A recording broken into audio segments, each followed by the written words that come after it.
Hello everyone. बेटा आज जो लेक्चर है वो डीएनए फिंगरप्रिंटिंग का है और वो भी एक रिकॉर्डेड लेक्चर है जो मैं आपको दे रहा हूँ। ठीक है, आपने क्या करना है, इसको प्रॉपरली देखना है, एनसीईआरटी पढ़नी है और चीजों को रिवाइज करना है। तो जो हमारी कल वाली क्लास रहेगी, जो लाइव क्लास रहेगी, उसमें हम लोग प्रॉपरली ह्यूमन जीनोम प्रोजेक्ट और डीएनए फिंगरप्रिंटिंग इन दोनों के प्रॉपर डाउट्स लेंगे और उसको दोबारा एक्सप्लेन भी कर सकते हैं। तो आपने आज का लेक्चर बहुत ध्यान से देखना और कम से कम अगर जरूरत पड़े तो 2 बार देखो और सारी चीजों को समझ लो ध्यान से।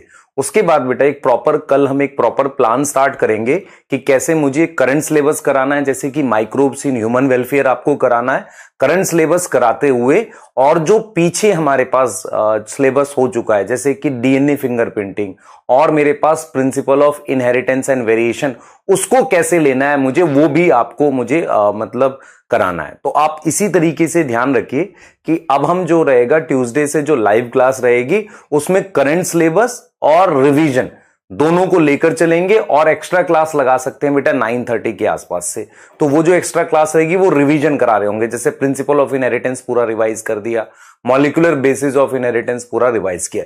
ये 2 चैप्टर हैं जिसमें आपको अभी रिवीजन की जरूरत है, बहुत सारे बच्चों के एग्जाम भी आने वाले हैं तो उसको लेकर चलेंगे। तो इस लेक्चर को आपने बेटा बहुत ध्यान से देखना है, क्लियर है। और मैं आपको एक चीज बताता हूं, जैसे मान लो कुछ एक टॉपिक होते हैं, जैसे मान लो जनरेटर हो गया है ना, आपने मान लो फिजिक्स में जनरेटर पढ़ना है, ठीक है, क्लियर है। केमिस्ट्री में कोई एक इलेक्ट्रोलिटिक सेल पढ़ाना है, तो इस तरह के टॉपिक को बेटा हम लोग 10 बार नहीं पढ़ा सकते। नॉर्मली हम क्या करते हैं, एक लेक्चर उसका रिकॉर्ड करते हैं, उसको मैक्सिमम बैचेज में वही देते हैं, क्योंकि हम लोग उसी तरीके से सारे वो एक separate out of the league topic है ना, तो उसको मैं कैसे मान लो हर बार मैं एक नई चीज थोड़ी बताऊंगा। वो बैच में नॉर्मली हम लोग जैसे मान लो एक एनसीईआरटी रीडिंग वाला पार्ट होता है, वो तो हम बेटा एनसीईआरटी हर बार एक ही जैसी रीड करेंगे ना, उसकी जगह आपको एक नया देखो मान लो वहां से टाइम सेव करके आपको कहीं ना कहीं रिवीजन कराएंगे। तो ये आपके बेटरमेंट के लिए, ऐसा नहीं है कि इसमें मान लो कि हमारा कुछ बेनिफिट हो रहा है। मेन पर्पस ये था, मैंने इसको डिले इसलिए रखा क्योंकि जब मैं बैच के पास पहुंचूंगा तो आपको ये लेक्चर देकर इसके डाउट्स लेना चाह रहा हूं। इसके साथ आपको एक डीपीपी भी मैं दे दूंगा इसकी, ठीक है, जो ह्यूमन जीनोम प्रोजेक्ट और डीएनए फिंगरप्रिंटिंग की होगी। तो आप प्लीज लेक्चर को ध्यान से देखें, क्योंकि बायोटेक से थोड़ा लिंक था इसलिए मैंने वेट किया डीएनए फिंगरप्रिंटिंग और ह्यूमन जीनोम प्रोजेक्ट के लिए। क्लियर है। तो स्टार्ट कर रहे हैं ट्यूसडे की क्लास से आपका फ्रेश लेक्चर्स और मेरे पास रिवीजन, है ना, ये दोनों हम लोग स्टार्ट कर रहे हैं। ठीक है बेटा, डीएनए फिंगरप्रिंटिंग को as a separate lecture, as a topic, molecular basis of inheritance का ये टॉपिक है, पर एज अ सेपरेट टॉपिक इसे पढ़ाना बहुत जरूरी होता है, क्योंकि इसमें काफी सारी बेसिक पॉइंट है। तो मैं इसे as a separate lecture deal कर रहा हूं। सबसे पहले जो बेसिक पॉइंट है उन पे ध्यान देते हैं कि DNA fingerprinting human genome project से कैसे अलग है, क्या चीजें हम रिलेट करना चाहते हैं, बहुत सारी टर्म्स हैं उनको जानेंगे। टर्म्स किस तरह की हैं, जैसे कि हमारे पास सैटेलाइट डीएनए क्या होता है, पॉलीमॉर्फिज्म क्या होता है, वीएनटीआर क्या होता है, और मेरे पास मिनी सैटेलाइट, माइक्रो सैटेलाइट, इनके बारे में हम जानेंगे। और फिर कैसे उसको यूज करने वाले हैं हम एक प्रॉपर प्रोसेस में, जिसे हम डीएनए फिंगरप्रिंटिंग कहते हैं। तो इस लेक्चर को हम 2 पार्ट में ले रहे हैं। पार्ट 1 जो हमारे पास रहेगा, मतलब सिंगल लेक्चर ही पढ़ेंगे 2 पार्ट में। पार्ट 1 रहने वाला है बेटा, जिसमें हम लोग बात करेंगे डीएनए फिंगरप्रिंटिंग के प्रिंसिपल की। पार्ट 2 जो लेक्चर का रहेगा उसमें हम लोग डील करने वाले हैं, ध्यान सुनेंगे, उसमें हम डील करेंगे बेसिकली डीएनए फिंगरप्रिंटिंग के प्रिंसिपल के बाद आगे का टॉपिक, जिसे हम कहते हैं कि वो स्टेप्स क्या रहेंगे। स्टेप्स मतलब किन स्टेप्स के थ्रू ये प्रोसेस किया जाता है। तो सबसे पहला जो पार्ट है जिसे हम कह रहे हैं कि इसका क्या प्रिंसिपल रहेगा डीएनए फिंगरप्रिंटिंग का, तो सबसे पहले मैं जानना चाह रहा हूं कि इसका मेरे पास पर्पस क्या है, मतलब डीएनए फिंगरप्रिंटिंग का हमारे पास पर्पस क्या है, मतलब क्यों कर रहे हैं हम इसे, है ना, ये बहुत इंपॉर्टेंट बात है। तो पर्पस की जब हम बात करते हैं तो हम ये कहते हैं भाई देखो क्या है कि 2 ह्यूमन में का हमारे पास कहीं ना कहीं डीएनए अलग होता है, मतलब कुछ ना कुछ डिफरेंसेस होते हैं। तो हम डीएनए में जो डिफरेंस है, मतलब क्या अंतर है, उस अंतर को जानने के लिए डीएनए फिंगरप्रिंटिंग कहते हैं। और बाद में उसको हम यूज कर सकते हैं इन एप्लीकेशन, पैटर्निटी टेस्ट में या क्राइम सीन से पता करने के लिए। मतलब ये हुआ कि डीएनए फिंगरप्रिंटिंग का पर्पस का मीनिंग हुआ कि कहीं ना कहीं हम 2 अवेलेबल डीएनए के बीच में डिफरेंस जानना चाह रहे हैं। मान लो आपके पास ये 2 अवेलेबल डीएनए हैं, आपके पास ये डीएनए है दो अलग अलग, ठीक है, आप इनके बीच में डिफरेंस फाइंड आउट करना चाह रहे हो। आप क्या करना चाह रहे हो? डिफरेंस फाइंड आउट करना चाह रहे हो, ये पर्पस है। अब सवाल कई बार मन में ये उठता है हमारे पास, यार हमें डिफरेंस फाइंड आउट करना है लेकिन हमारे पास काफी सारी सिमिलरिटीज हैं। जैसे हम ये सिंपल आपको एक चीज बोलते हैं, ह्यूमन जीनोम प्रोजेक्ट ने आपको ये बताया था कि 99.9% डीएनए दो ह्यूमन का सेम है, तो हमें डिफरेंस फाइंड आउट करना है। कैसे करेंगे, क्या प्रिंसिपल रहेगा, उस पर बात करने वाले हैं हम लोग। पर सबसे पहले ये सुनो मेरी बात कि मुझे इन दोनों डीएनए में डिफरेंस फाइंड आउट करना है। मैं एक बेसिक पॉइंट बोलता हूं कि ये डीएनए कितना है, 3 इंटू 10 की पावर 9 बेस पेयर है। मुझे इसमें और इसमें डीएनए में डिफरेंस फाइंड आउट करना है। एनसीईआरटी कहती है कि भाई जो हमारे पास सिमिलरिटी है, एनसीईआरटी क्लियर बोलती है बेटा, एनसीईआरटी कहती है कि इसमें से इन दोनों डीएनए में, ये दोनों डीएनए 3 इंटू 10 की पावर 9 बेस पेयर है, इनमें 99.9% डीएनए सेम है। इतना डीएनए इसमें सेम है। कितना अलग है? 0 पॉइंट हम बोल सकते हैं 1% डीएनए मेरे पास क्या है, डिफरेंट है। अगर मेरी बात आप समझ पाए तो मैं ये बोल सकता हूं कि 99.9% इसका मेरे पास सेम है, 0.1% अलग है। तो 0.1% अगर मैं इसका निकालूंगा, इट इज अप्रोक्स 3 इंटू 10 की पावर 6 बेस पेयर। इतना मुझे डिफरेंस मिलेगा।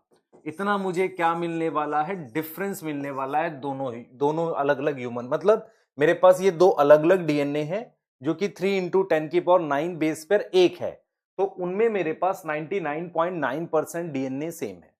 अब हम ये कह रहे हैं कि 0.1% डीएनए जो है डिफरेंट है। 0.1% किसका? 0.1% 3 इंटू 10 की पावर 6 बेस पेयर, है ना। ये इतना डीएनए मेरे पास क्या है? डिफरेंट है। इतना डीएनए मेरे पास डिफरेंट है। अब आप अगर ध्यान से देखो, ये अभी भी बहुत बड़ा डीएनए है, अभी भी ये बहुत सारा डीएनए है कि मैं सीक्वेंसिंग करके पता लगाऊं। तो सबसे पहला पॉइंट जो आज आप सीखोगे कि ह्यूमन जीनोम प्रोजेक्ट में हमने सीक्वेंसिंग करी थी।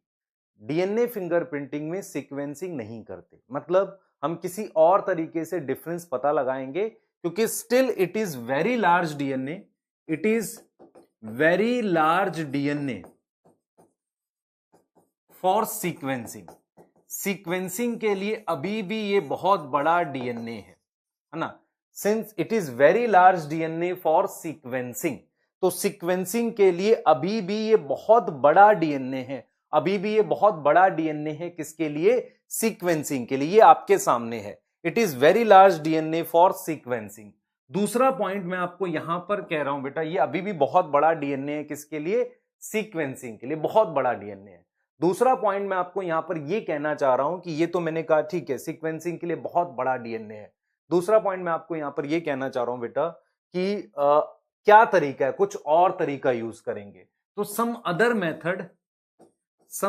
Method is used to find difference. अंतर पता करने के लिए कुछ और मेथड मुझे यूज करना है। तो सिंपल आपने ये समझा कि डीएनए फिंगरप्रिंटिंग का पर्पस है दो डीएनए के बीच में डिफरेंस पता लगाना। और ये डिफरेंस आप कैसे पता लगाओगे? जीनोम सीक्वेंसिंग के थ्रू नहीं, कुछ और तरीके से। ठीक है, वो कौन सा तरीका है उसका अब हम प्रिंसिपल पढ़ने जा रहे हैं। पर आपके दिमाग में जो पहला पैराग्राफ एनसीईआरटी में डीएनए फिंगरप्रिंटिंग का लिखा है, उसमें यही लिखा है कि 99.9% डीएनए सेम है, 0.1% डीएनए अलग है। 0.1% किसका? 3 इंटू 10 की पावर 9 बेस पेयर का। तो लगभग कितना हो सकता है? 3 इंटू 10 की पावर 6 बेस पेयर हमारे पास अलग है। अभी भी ये इतना बड़ा डीएनए कि आप सीक्वेंसिंग नहीं कर सकते। इतनी बात क्लियर हो गई, हम आगे जा रहे हैं। ठीक है, अब हम आगे मूव किए तो हमने डीएनए फिंगरप्रिंटिंग के प्रिंसिपल को समझना है। ठीक है, हमारे पास क्या प्रिंसिपल रहेगा इसकी बात करनी है ना। हमें क्या प्रिंसिपल रहेगा इसकी हम बात करेंगे, प्रिंसिपल ऑफ डीएनए फिंगरप्रिंटिंग, इस पे हम बात करने वाले हैं। ठीक, सही है। सबसे पहली बात अपने दिमाग में बैठ गई होगी आपके, सीक्वेंसिंग नहीं करनी। ठीक है, तो जरा कुछ बेसिक पॉइंट समझो ताकि चीजों को हम आगे मूव कर सके। आपके पास क्या होता है? किसी भी सेल से आपको हो सकता है जीनोमिक डीएनए मिले, किसी भी सेल से आपको, क्लियर क्लियर, किसी भी सेल से आपको क्या मिलेगा, जीनोमिक डीएनए, है ना। किसी भी सेल से आपको क्या मिलेगा,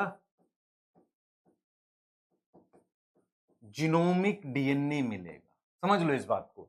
तो जीनोमिक डीएनए मेरे पास किसी भी सेल से मिल सकता है, किसी भी सेल से मुझे क्या मिलेगा, जीनोमिक डीएनए मिल जाएगा। What is genomic DNA?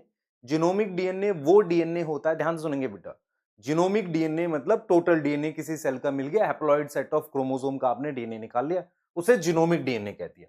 अब जीनोमिक डीएनए को हम क्या करते हैं बेटा, ध्यान से सुनेंगे। जीनोमिक डीएनए आपके पास है, वो दो तरीके का होता है। अगर आप ध्यान से सुनो, जीनोमिक डीएनए दो तरीके का होता है।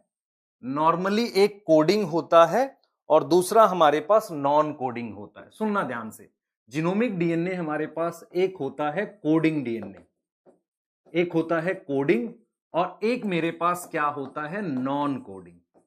नॉन कोडिंग डीएनए जनरली किसका पार्ट है, पार्ट ऑफ हेट्रोक्रोमेटिन है। क्या है वो, किसका पार्ट है बेटा, हेट्रोक्रोमेटिन।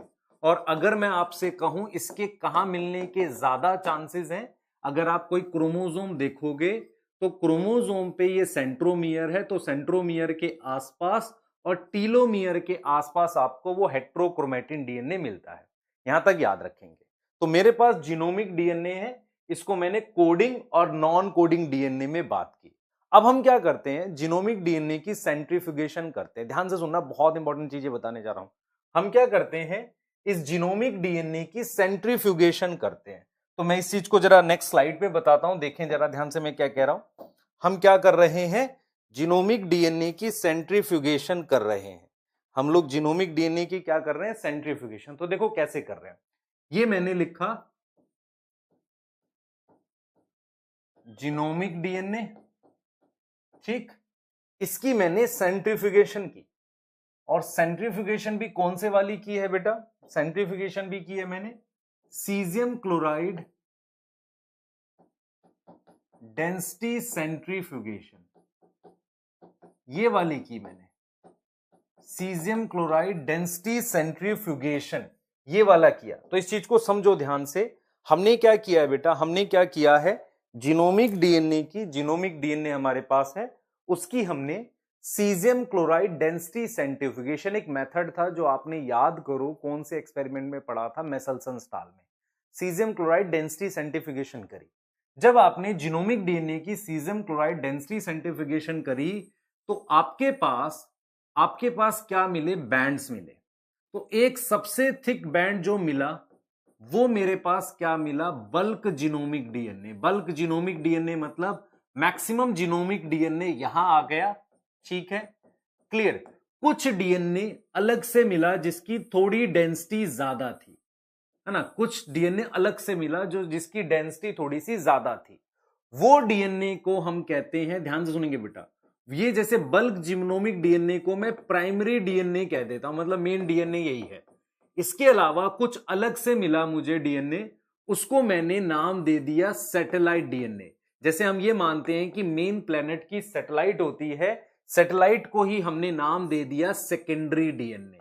तो आपने कैसे समझा इसको, देख लो बेटा, सैटेलाइट डीएनए या एक तरीके से इसको सेकेंडरी डीएनए कहते हैं। तो आपने ये समझा कि जब मैं किसी सेल से जीनोमिक डीएनए आइसोलेट करूंगा और एक मेथड करूंगा जिसे caesium chloride density centrifugation method कहेंगे, उस मेथड में हमारे पास बल्क जीनोमिक डीएनए और सैटेलाइट डीएनए, ये दो तरह के डीएनए आ जाएंगे। बल्क जीनोमिक डीएनए वो डीएनए है, बल्क जीनोमिक डीएनए हमारे पास वो डीएनए है जो मेन डीएनए है, जो कोडिंग डीएनए, और हो सकता है उसमें थोड़ा सा नॉन कोडिंग पार्ट भी आया है, लेकिन स्पेसिफिकली कुछ नॉन कोडिंग डीएनए अलग से आ जाता है, तो उसे हम क्या नाम देते हैं, सैटेलाइट और सेकेंडरी डीएनए।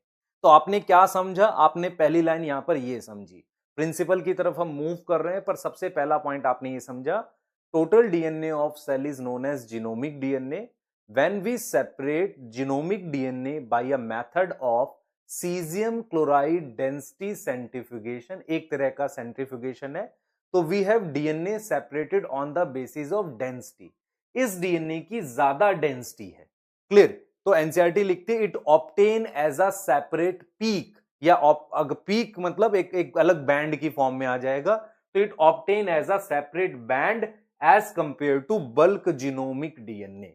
तो हमारे पास हमें इस पर फोकस करना है, सैटेलाइट डीएनए पर, क्योंकि यही सैटेलाइट डीएनए पूरा टोटल बैकग्राउंड है किसके लिए, डीएनए फिंगरप्रिंटिंग के लिए। तो हम लोग का फोकस किस पर है, सैटेलाइट डीएनए पर। सैटेलाइट डीएनए क्या होता है, उसके क्या पॉइंट्स हैं वो याद करो पहले।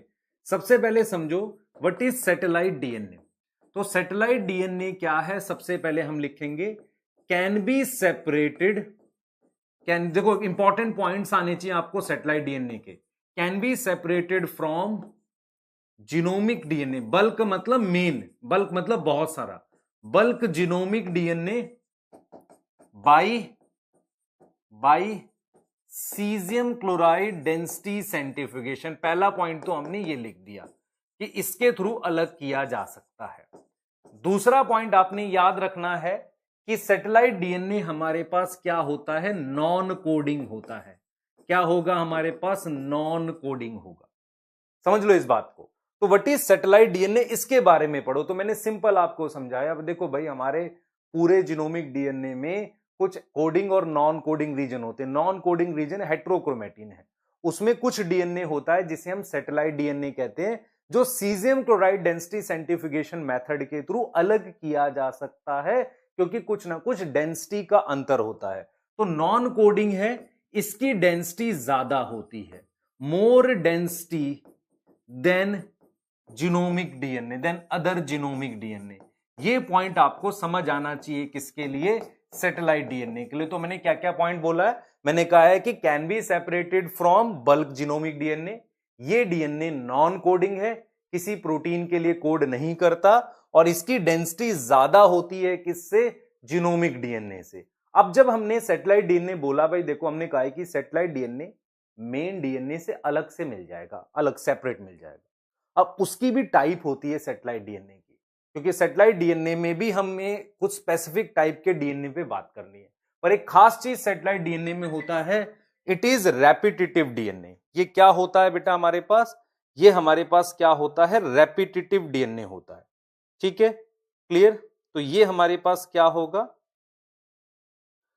ये हमारे पास क्या होता है, रेपिटेटिव डीएनए। अब ये रेपिटेटिव डीएनए क्या होगा, इस पे हम बात करने वाले हैं। What is that repetitive DNA. मैं रिपीट कर रहा हूं, एक बार सुनना ध्यान से। देखो मैंने क्या बोला बेटा, मैं इसलिए रिपीट कर रहा हूं ताकि चीजें याद हो जाए आपको।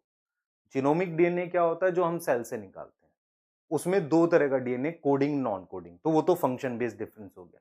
जब मैं जीनोमिक डीएनए की सेंट्रीफ्यूगेशन करता हूं, तो मुझे उस टेस्ट ट्यूब में डीएनए, कुछ मेन डीएनए सारा यहां आ जाता है, कुछ डीएनए अलग हो जाता है on the basis of density, on the basis of density. तो हमने कहा उस डीएनए को नाम दे दिया सैटेलाइट डीएनए। तो satellite DNA bulk genomic DNA से अलग किया जा सकता है। सैटेलाइट डीएनए नॉन कोडिंग होता है। सैटेलाइट डीएनए की डेंसिटी ज्यादा होती है और डीएनए से, और ये रेपिटेटिव डीएनए होता है। Now what is repetitive DNA, ध्यान से देखना। हम रेपिटेटिव डीएनए की बात कर लेते हैं जल्दी से, क्या होता है। What is repetitive DNA, repetitive DNA का क्या मतलब है, जरा ध्यान से देखो बेटा। रेपिटेटिव डीएनए का क्या मतलब है, बहुत ध्यान से देखेंगे। देखो क्या मतलब है रेपिटेटिव डीएनए का, क्या मतलब। देखो मान लो आपने यहां से लेकर यहां तक एक डीएनए बनाया। Now this is DNA. इस डीएनए में एक सीक्वेंस लिख रहा हूं मैं, ATTG, ऐसे ही मैं बार बार लिख रहा हूं इसको, ध्यान से देखना बेटा। तो this sequence is known as repeat. इस सीक्वेंस को हम क्या नाम देंगे, रिपीट नाम देंगे। ठीक है, क्या नाम देंगे, रिपीट नाम देंगे। और इस डीएनए को हम क्या नाम देंगे बेटा, इस डीएनए को हम नाम देंगे रेपिटेटिव डीएनए। तो व्हाट इज रेपिटेटिव डीएनए, ऐसा डीएनए, ध्यान से सुनिए बेटा, ऐसा डीएनए जिसमें रिपीट होते हैं बहुत सारे, उसे हम रेपिटेटिव। देखो this ATTG is repeating many time. अगर ये बार बार रिपीट हो रहा है तो इतने बड़े इस डीएनए को हम क्या नाम दे रहे होंगे, रेपिटेटिव डीएनए। तो रेपिटेटिव डीएनए क्या है, it is that DNA having a particular repeat. क्या होगा? पर्टिकुलर रिपीट होगा। कोई पर्टिकुलर रिपीट अगर बार बार, है ना, रिपीट मतलब सीक्वेंस, अ पर्टिकुलर रिपीट मतलब सीक्वेंस, है ना, सीक्वेंस होगा which is repeating many time, उसे हम रेपिटेटिव डीएनए कहते हैं। तो आपको यह समझ आएगा कि सैटेलाइट डीएनए की खास बात क्या होती है। ये एक स्पेशल टाइप का डीएनए होता है जिसमें हमारे पास क्या होते हैं? रिपीट्स होते हैं। क्या होते हैं? रिपीट्स होते हैं। तो मैं ये कहूंगा, देखो भाई, ये satellite DNA, this is satellite DNA. What is property of satellite DNA? First, it is non coding. Second, इसकी डेंसिटी थोड़ी ज्यादा होती है। थर्ड, हम ये कहते हैं कि इसमें क्या, कौन सा डीएनए है? Repetitive DNA. मतलब ये एक तरीके का satellite DNA is a repetitive DNA. देखो मैं एक चीज बताता हूं आपको, all repetitive DNA is not satellite, पर सैटेलाइट में जो भी डीएनए होता है वो रेपिटेटिव डीएनए होता है। इस बात को याद रखना, ठीक है। अब मैंने यहां पर अगली बात कर ली आपसे, जब मैंने सिंपल ये बोला कि ठीक है, ये चीज समझ आ गई, तो हमारे पास क्या होता है बेटा? सैटेलाइट डीएनए दो तरीके का होता है। ध्यान से सुनना, सैटेलाइट डीएनए दो तरीके का होता है, दो टाइप का होता है। इस पे एक बार बात कर लेते हैं। एक होता है मेरे पास मिनी सैटेलाइट, एक होगा पहले माइक्रो सैटेलाइट, और एक होता है मेरे पास मिनी सैटेलाइट। क्या होता है मेरे पास? Mini satellite. तो यहां पर हमें बात समझनी है कि माइक्रो और मिनी क्या है। एक बार बात कर लेते हैं, फटाफट से देखते हैं कि सैटेलाइट डीएनए की दो टाइप कौन सी है। ये मैंने लिख दिया सैटेलाइट डीएनए। मैंने कहा भाई देखो, satellite DNA non coding DNA है, और जब मैं सेंट्रीफ्यूगेशन करता हूं तो अलग से मिलता है। सैटेलाइट डीएनए की जो दो मेन टाइप आपने पढ़नी है, एक पढ़नी है आपने माइक्रो सैटेलाइट, माइक्रो सैटेलाइट, और एक आपने पढ़नी है मिनी सैटेलाइट, मिनी सैटेलाइट। ये दो टाइप आपने पढ़नी होती है, माइक्रो और मिनी, है ना, क्लियर। ये दो टाइप आपने पढ़नी होती है, माइक्रो और मिनी, है ना, दो टाइप आपने पढ़नी होती है, माइक्रो और मिनी, क्लियर। अब जरा आगे सुनना ध्यान से। माइक्रो सैटेलाइट वो सैटेलाइट होती है, सुनना ध्यान से बेटा, माइक्रो और मिनी सैटेलाइट होती है, ठीक है। माइक्रो सैटेलाइट वो सैटेलाइट होती है, ध्यान से सुनो बेटा, माइक्रो सैटेलाइट वो सैटेलाइट होती है जिसमें रिपीट छोटे होते हैं। रिपीट छोटे होने का मतलब देखो, दिस इज जीसी टी, एक रिपीट हो गया, यही चीज रिपीट हो रही है ना, ये रिपीट, या जी ए टी ए टी, ये चीज रिपीट हो रही है, देख रहे हो। तो ये कितने वाला रिपीट है? ये 3 वाला रिपीट है, ये 6 वाला रिपीट है। तो माइक्रो सैटेलाइट में जो साइज ऑफ रिपीट होता है वो छोटा होता है। इसमें ये रिपीट जो है मेरे पास ये रिपीट जो है, मान लो यही चीज, ये एक रिपीट हो गया, ये एक रिपीट है, तो यहां रिपीट का साइज बड़ा है, और ये बार बार यही चीज रिपीट हो रही है ना। आप देख पा रहे हो मैं क्या कह रहा हूं बेटा? देखो, ये चीज रिपीट हो गई, तो मैं सिर्फ सिंपल ये कहना चाह रहा हूं, माइक्रो और मेरे पास मिनी सैटेलाइट में फर्क क्या होता है? माइक्रो सैटेलाइट में साइज ऑफ रिपीट स्मॉल होता है, साइज ऑफ रिपीट क्या होता है? स्मॉल होता है। यहां पर मेरे पास साइज ऑफ रिपीट क्या होता है? लार्ज होता है। वो क्या होगा? लार्ज होगा, ठीक है। साइज ऑफ रिपीट हमारे पास क्या होगा? यहां पर छोटा होगा, और यहां पर साइज ऑफ रिपीट लार्ज होगा। किसकी बात कर रहे हैं? मिनी सैटेलाइट की। दूसरा पॉइंट क्या होता है बेटा? नंबर ऑफ रिपीट भी इसमें कम होते हैं। जैसे यहां पर क्या होगा? स्मॉल का मतलब है 2 से 6 बेस पेयर होगा, यहां तो बेटा 10 बेस पेयर तक भी जा सकता है, 100 बेस पेयर का भी रिपीट हो सकता है। यहां तक समझ में आ रहा है? तो नंबर ऑफ रिपीट भी कम होते हैं। कम होने का मतलब मान लो 100 रिपीट हो सकते हैं, ऐसा होगा, मतलब इनका नंबर भी कम होता है। देखो एक चीज समझो, व्हाट इज रिपीटेटिव डीएनए?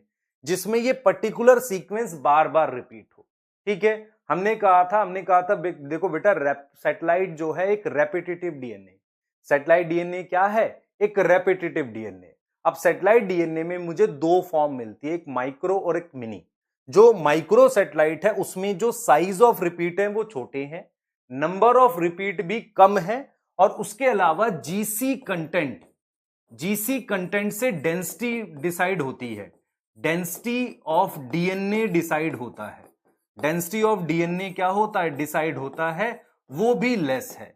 तो यहां पर हम कह रहे हैं नंबर ऑफ रिपीट ज्यादा है, नंबर ऑफ रिपीट क्या होगा, ज्यादा होगा, और उसके बाद हम ये कहेंगे डेंसिटी ऑफ डीएनए हमारे पास क्या होगी, डेंसिटी ऑफ डीएनए क्या होगी, इसमें ज्यादा होगी, बिकॉज जीसी कंटेंट हाई है।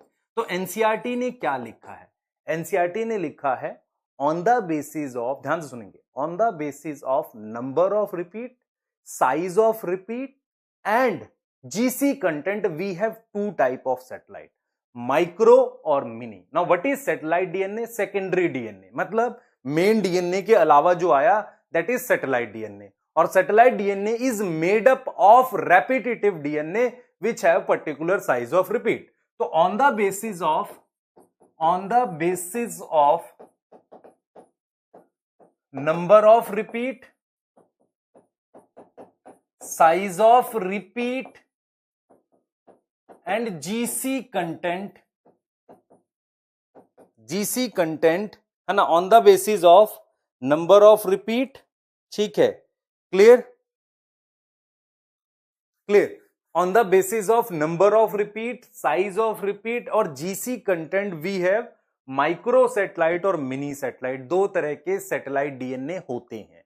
यहां तक समझ में आ गई बेटा, दो तरह के हमारे पास सैटेलाइट डीएनए होते हैं, माइक्रो और मिनी।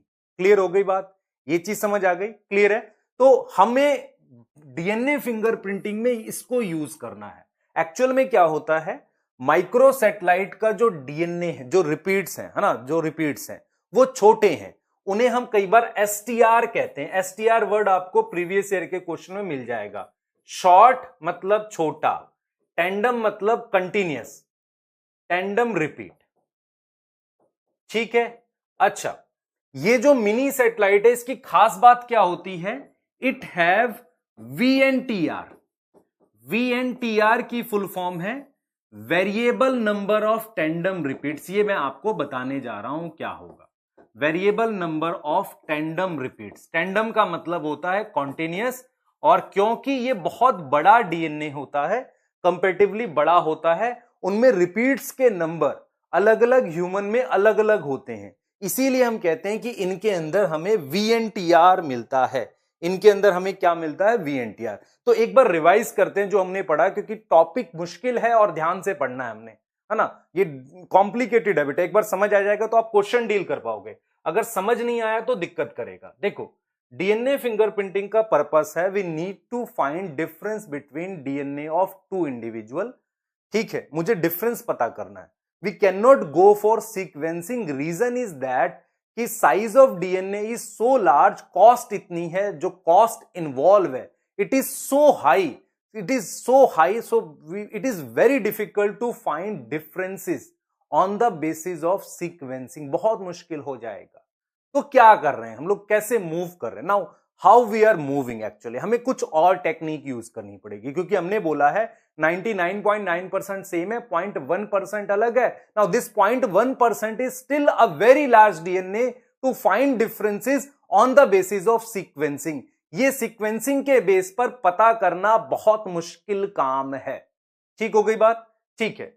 दूसरा हमने बोला it is very large DNA for sequencing, some other method is used to find differences, ठीक है। अब हमने कहा ठीक है, genomic DNA have coding DNA और non coding DNA. Now what is coding DNA, coding DNA वो डीएनए, सुनना ध्यान से बेटा, कोडिंग डीएनए हमारे पास वो डीएनए है, कोडिंग डीएनए हमारे पास वो डीएनए है जिसमें हमारे पास सीक्वेंसेस हैं। नॉन कोडिंग डीएनए हमारे पास क्या है, किसका पार्ट है, हेट्रोक्रोमेटिन का पार्ट है। नॉन कोडिंग डीएनए हमारे पास किसका पार्ट है, हेट्रोक्रोमेटिन है। क्या है हमारे पास, हेट्रोक्रोमेटिन। ध्यान से सुनो, ठीक है, क्लियर। हमें फोकस करना है इस नॉन कोडिंग डीएनए पर, जहां पर डिफरेंसेस मिलेंगे। मैं आपको एक चीज यहां क्लियर करता हूं, ध्यान से सुनो बेटा। अगर मैं आपसे कहूं कि आपका और मेरा हेक्सोकाइनेज की जीन में कोई अंतर होगा, आप कहेंगे नहीं, ठीक है, एग्जैक्टली सेम होगी। तो कोडिंग में बहुत सारा सीक्वेंस ऐसा होता है जो एग्जैक्टली सेम होता है, कुछ अंतर होता है इसलिए अलग प्रोटीन बनती है, ह्यूमन में डिफरेंसेस आते हैं। लेकिन नॉन कोडिंग डीएनए ऐसा डीएनए होता है कि जो किसी प्रोटीन के लिए कोड नहीं करता। इसमें अगर म्यूटेशन होती है तो वो रिजेक्ट नहीं होती, उस पर अभी हम बात करने वाले हैं। फिर हमने कहा कि देखो भाई क्या करते हैं, डीएनए फिंगरप्रिंटिंग के प्रिंसिपल में सबसे पहले कहते हैं जीनोमिक डीएनए लिया, उसको हमने एक सेंट्रीफ्यूगेशन मेथड यूज किया। Now caesium chloride density centrifugation method एक ऐसा मेथड है जो डेंसिटी के हिसाब से डीएनए को अलग करता है। तो मुझे मोस्टली डीएनए एक साथ मिल गया, लेकिन कुछ डीएनए अलग से मिला, इसे मैंने सैटेलाइट और सेकेंडरी। एक्चुअल में क्या होता है, प्लैनेट इज मेन, सैटेलाइट उससे सेकेंडरी होता है। ऐसे ही मैंने मेन डीएनए के अलावा अनदर डीएनए को सैटेलाइट डीएनए का नाम दे दिया। नाउ सैटेलाइट डीएनए जो मिले मुझे असल में क्या होते हैं, वो उनको हम दो कैटेगरी में डिवाइड कर लेते हैं। एक कैटेगरी वो होती है जिसे मैं माइक्रो सैटेलाइट कहता हूं, जिसका हम ये कहते हैं कि उसमें रिपीट प्रेजेंट है। सबसे पहले समझो सैटेलाइट डीएनए की ये क्वालिटी है कि उसमें जो डीएनए होता है उसके अंदर उसकी खास क्वालिटी ये है कि उसमें कोई पर्टिकुलर सीक्वेंस बार बार रिपीट होता है। अगर कोई पर्टिकुलर सीक्वेंस बार बार रिपीट होगा that is known as repetitive DNA. तो satellite DNA is made up of repetitive DNA. Satellite DNA किसका बना हुआ है, रेपिटेटिव डीएनए का। और जब हमने दोनों को क्लासिफाई किया, आप देख रहे हैं ये रिपीट्स हैं, ये रिपीट्स हैं और ये रिपीट कई बार आते हैं, तो इसलिए हमने रेपिटेटिव डीएनए वर्ड यूज किया। तो हमने कहा satellite DNA is of two type on the basis of number of repeat. जैसे ये रिपीट है, इस रिपीट के कितने नंबर हैं, यहां देख रहे हो दो हैं, ऐसे 200 हो सकते हैं, 2000 हो सकते हैं। तो on the basis of number of repeat, size of repeat and GC content. तो हमने ये पाया कि जो माइक्रो सैटेलाइट है उसमें रिपीट का साइज छोटा है, जैसे 6 बेस पेयर, 2 बेस पेयर ऐसे हो सकता है, 3 base pair, 4 base pair. Mini satellite में साइज ऑफ रिपीट काफी बड़ा मिला, साइज ऑफ रिपीट क्या मिला, काफी बड़ा मिला, और इन रिपीट्स के जो नंबर हैं वो भी ज्यादा मिले। क्लियर। उसके अलावा जीसी कंटेंट ज्यादा मिला, जिससे इसकी डेंसिटी ज्यादा हो गई और ये इससे सेपरेट हो जाता था। डीएनए फिंगरप्रिंटिंग में हमारा ज्यादा फोकस इस पर होता है। अब इसमें देखो माइक्रो सैटेलाइट में जो डीएनए है मेरे पास, उसमें छोटे रिपीट बार बार रिपीट हो रहे हैं, तो इसलिए इनके उस सैटेलाइट को हम क्या नाम देते हैं, microsatellite is also known as STR, short tandem repeat. But मुझे क्या समझ में आया कि जो मिनी सैटेलाइट है वहां पर जो डीएनए है उसमें बड़े रिपीट हैं और उनके नंबर भी दो अलग अलग ह्यूमन में वेरिएबल है। तो इसका मतलब यह हुआ कि mini satellite DNA is also provided with name of VNTR, variable number of tandem repeats, और हम आज ये रीजन जानेंगे। एक और प्रॉपर्टी जो मैंने यहां पर लिखी थी सैटेलाइट डीएनए की, देख लो, can be separated, non coding ये, और शो करता है हाई डिग्री ऑफ पॉलीमॉर्फिज्म। ये इंपॉर्टेंट है, ये बहुत इंपॉर्टेंट है सैटेलाइट डीएनए के लिए कि show high degree of polymorphism. ये बहुत इंपॉर्टेंट है। पॉलीमॉर्फिज्म क्या होता है इसको समझो ध्यान से बेटा। पॉलीमॉर्फिज्म क्या होता है, high degree of polymorphism exactly क्या है उसको हम देखेंगे। ठीक है, पॉलीमॉर्फिज्म क्या है उसको हम देखेंगे। तो पहले जरा एक बार पॉलीमॉर्फिज्म पे बात कर लेते हैं क्या होता है एग्जैक्टली, है ना। पॉलीमॉर्फिज्म पे हम बात कर लेते हैं क्या होता है। ठीक है, क्लियर, ठीक है। पॉलीमॉर्फिज्म पे बात कर लेते हैं बेटा क्या होता है, एक बार जरा देख लो। हमने क्या क्या पॉइंट बोले, satellite DNA is non coding, satellite DNA have repetitive DNA, repetitive DNA में कोई पर्टिकुलर रिपीट चेंज होते रहते, मतलब इन नंबर वो हो रहा है। और दूसरा हम ये कह रहे हैं वो दो टाइप का है, माइक्रो और मिनी। और मैंने बोला satellite DNA show high degree of polymorphism. Now what is polymorphism, इसको समझेंगे तो बात थोड़ी सी और इंटरेस्टिंग हो जाएगी। Now what is polymorphism, polymorphism के लिए एनसीईआरटी ने एक वर्ड लिखा है, it is genetic level variation. Genetic level variation, एक ऐसी वेरिएशन जो मेरे पास जेनेटिक लेवल पर हो। मैं आपको एक चीज बताता हूं, देखो अगर मैं यहां पर ये डीएनए बना रहा हूं, ध्यान से सुनेंगे बेटा, ये डीएनए बना दिया, ठीक है, ये डीएनए है आपके पास, ठीक, यहां पर सीक्वेंस है ATGGC करके, ऐसी एक सीक्वेंस है, ठीक है, यहां पर सीक्वेंस है ये वाला, ध्यान से देखना बेटा। अब मैं आपको ये कह रहा हूं कि this DNA is coding, this DNA is coding and this DNA is non coding, non coding, ठीक है, क्योंकि इसमें आपको ये रिपीट दिख रहे हैं, ये रेपिटेटिव डीएनए, ठीक है, दिस इज कोडिंग। मैंने ये कहा कि यहां पर सीक्वेंस चेंज हुआ AGGC, मतलब म्यूटेशन हो गई, दिस इज म्यूटेशन, म्यूटेशन हुआ, ठीक है, म्यूटेशन हुआ, उस म्यूटेशन की वजह से हो सकता है मे बी प्रोटीन चेंज हो जाए, मे बी क्या चेंज हो जाए, प्रोटीन चेंज हो जाए, ठीक है, क्लियर। अब यहां पर भी मान लो मैंने म्यूटेशन कर दी, तो यहां पर मेरे पास यहां भी म्यूटेशन हो गई, तो मैं आपको सिंपल ये कह रहा हूं, पर ये प्रोटीन तो बनाता ही नहीं है, इससे तो मतलब नो इफेक्ट ऑन फिनोटाइप, क्योंकि ये कोई प्रोटीन तो बनाता नहीं है। मैं आपको यहां पर पॉलीमॉर्फिज्म सिखा रहा हूं, पहले वो समझना ध्यान से, ठीक है, पॉलीमॉर्फिज्म एग्जैक्टली क्या होता है समझना इस बात को, मैं जो आपको बताने जा रहा हूं। मैं ये कहने चाह रहा हूं बेटा कि ये कोडिंग है और यहां पर मेरे पास नॉन कोडिंग है। ये जो कोडिंग डीएनए है, यहां पर ये जो जी लगा दिया टी की जगह, यहां मैंने टी की जगह सी लगा दिया, तो जब डीएनए के लेवल पर कोई बदलाव होता है उसे पॉलीमॉर्फिज्म कहते हैं। तो पॉलीमॉर्फिज्म इज जेनेटिक, जीन्स के लेवल पर, डीएनए के लेवल पर अगर कोई म्यूटेशन होती है उसे पॉलीमॉर्फिज्म कहते हैं।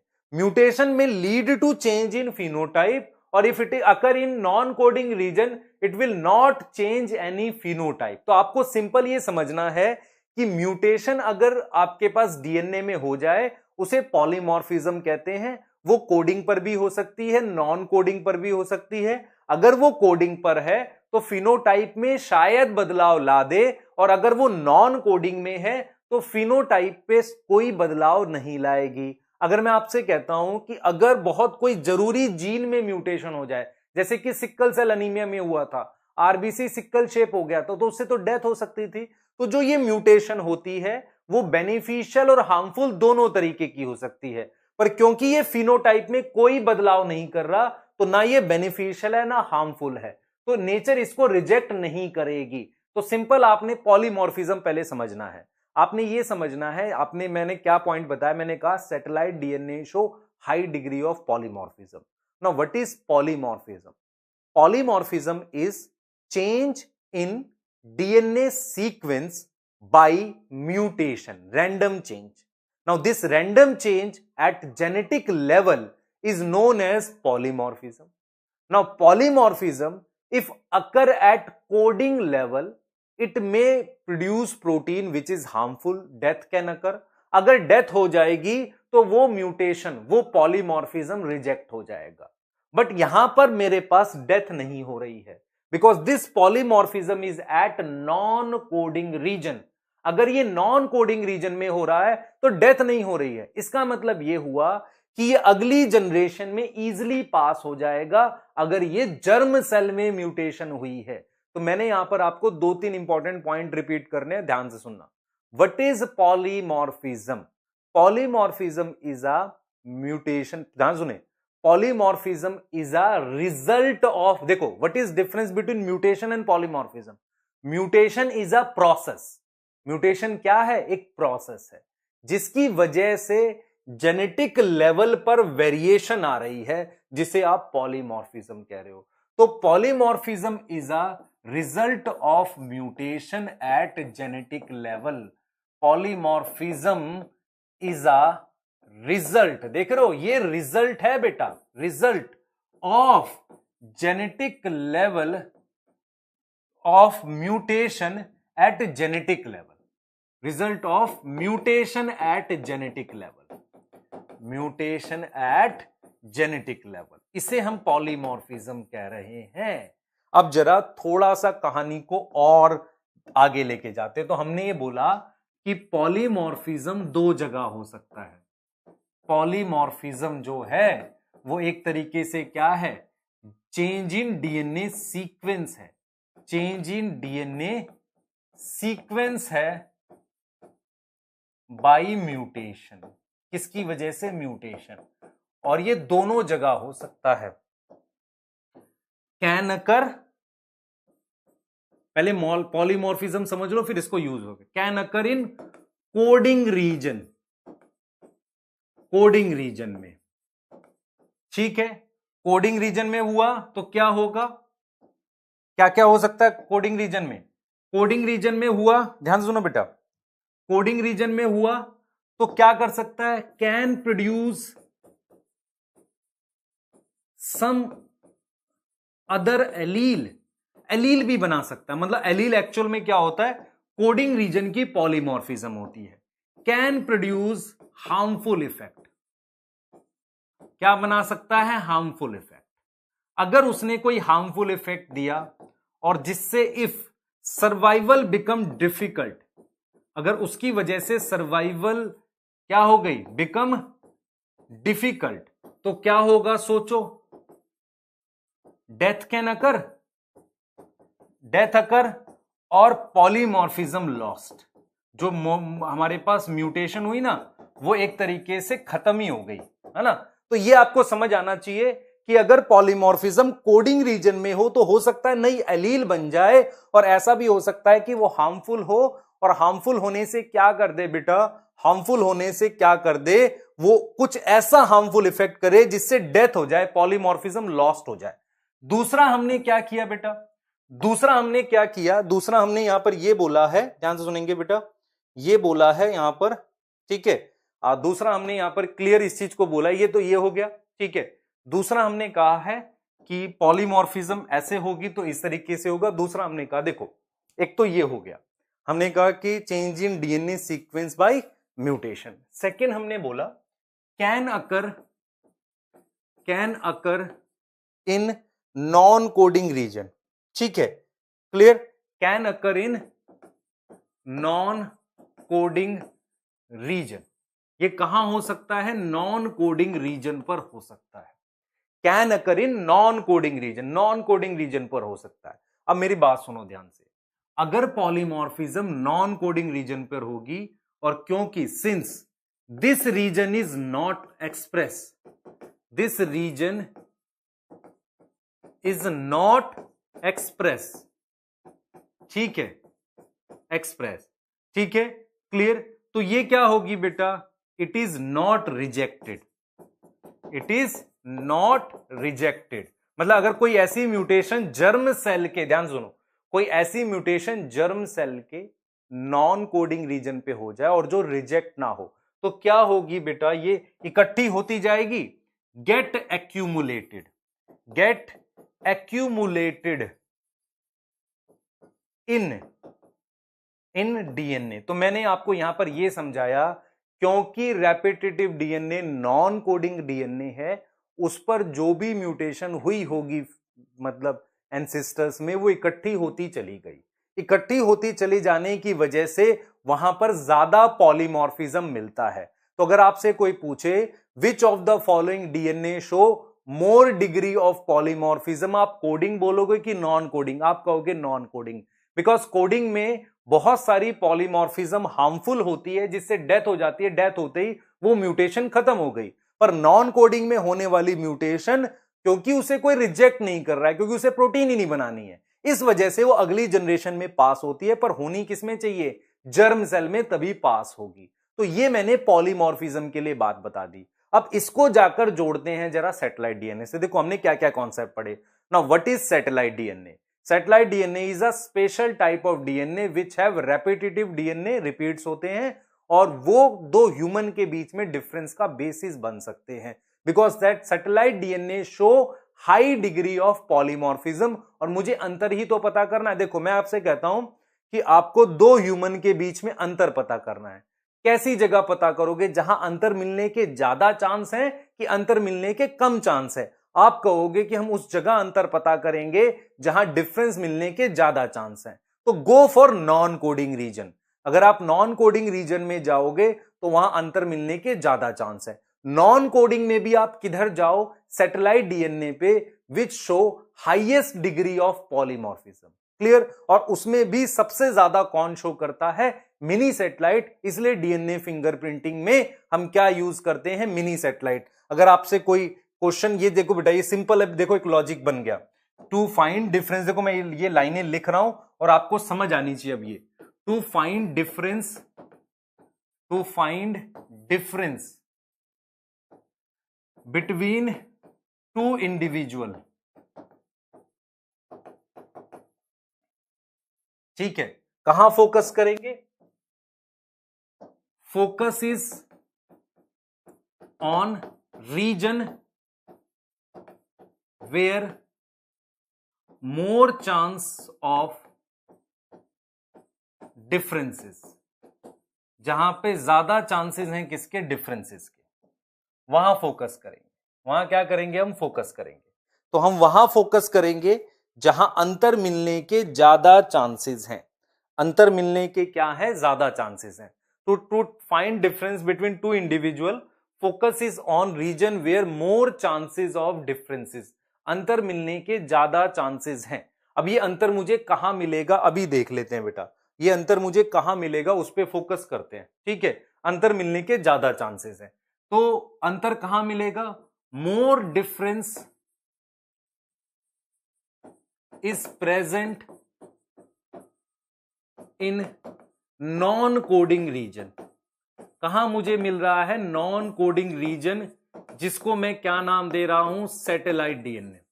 जिसको मैंने क्या नाम दे दिया? Satellite DNA. तो मुझे ज्यादा अंतर कहां मिल रहा है? सैटेलाइट डीएनए पर मिल रहा है ना। तो हमने कहा to find difference in two individual, focus is on region where more chances of differences, more differences is present in non coding region which is a satellite DNA. Satellite DNA में मुझे ज्यादा अंतर मिलेगा, और जो अंतर मिलेगा, ध्यान से सुनो बेटा, नॉन कोडिंग रीजन में भी सैटेलाइट डीएनए, और हम ये बोलेंगे कि mini satellite show highest degree of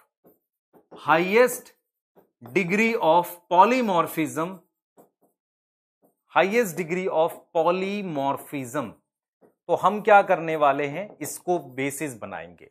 तो हम यहां से कुछ आगे बात करेंगे, पर मैं एक बार जरा वीएनटीआर को रिलेट करने वाला हूं मिनी सैटेलाइट से होता क्या है। जरा ध्यान से देखना, मैं वीएनटीआर को रिलेट करूंगा, इसको समझना ध्यान से देखना बेटा, मैं जो बताने जा रहा हूं।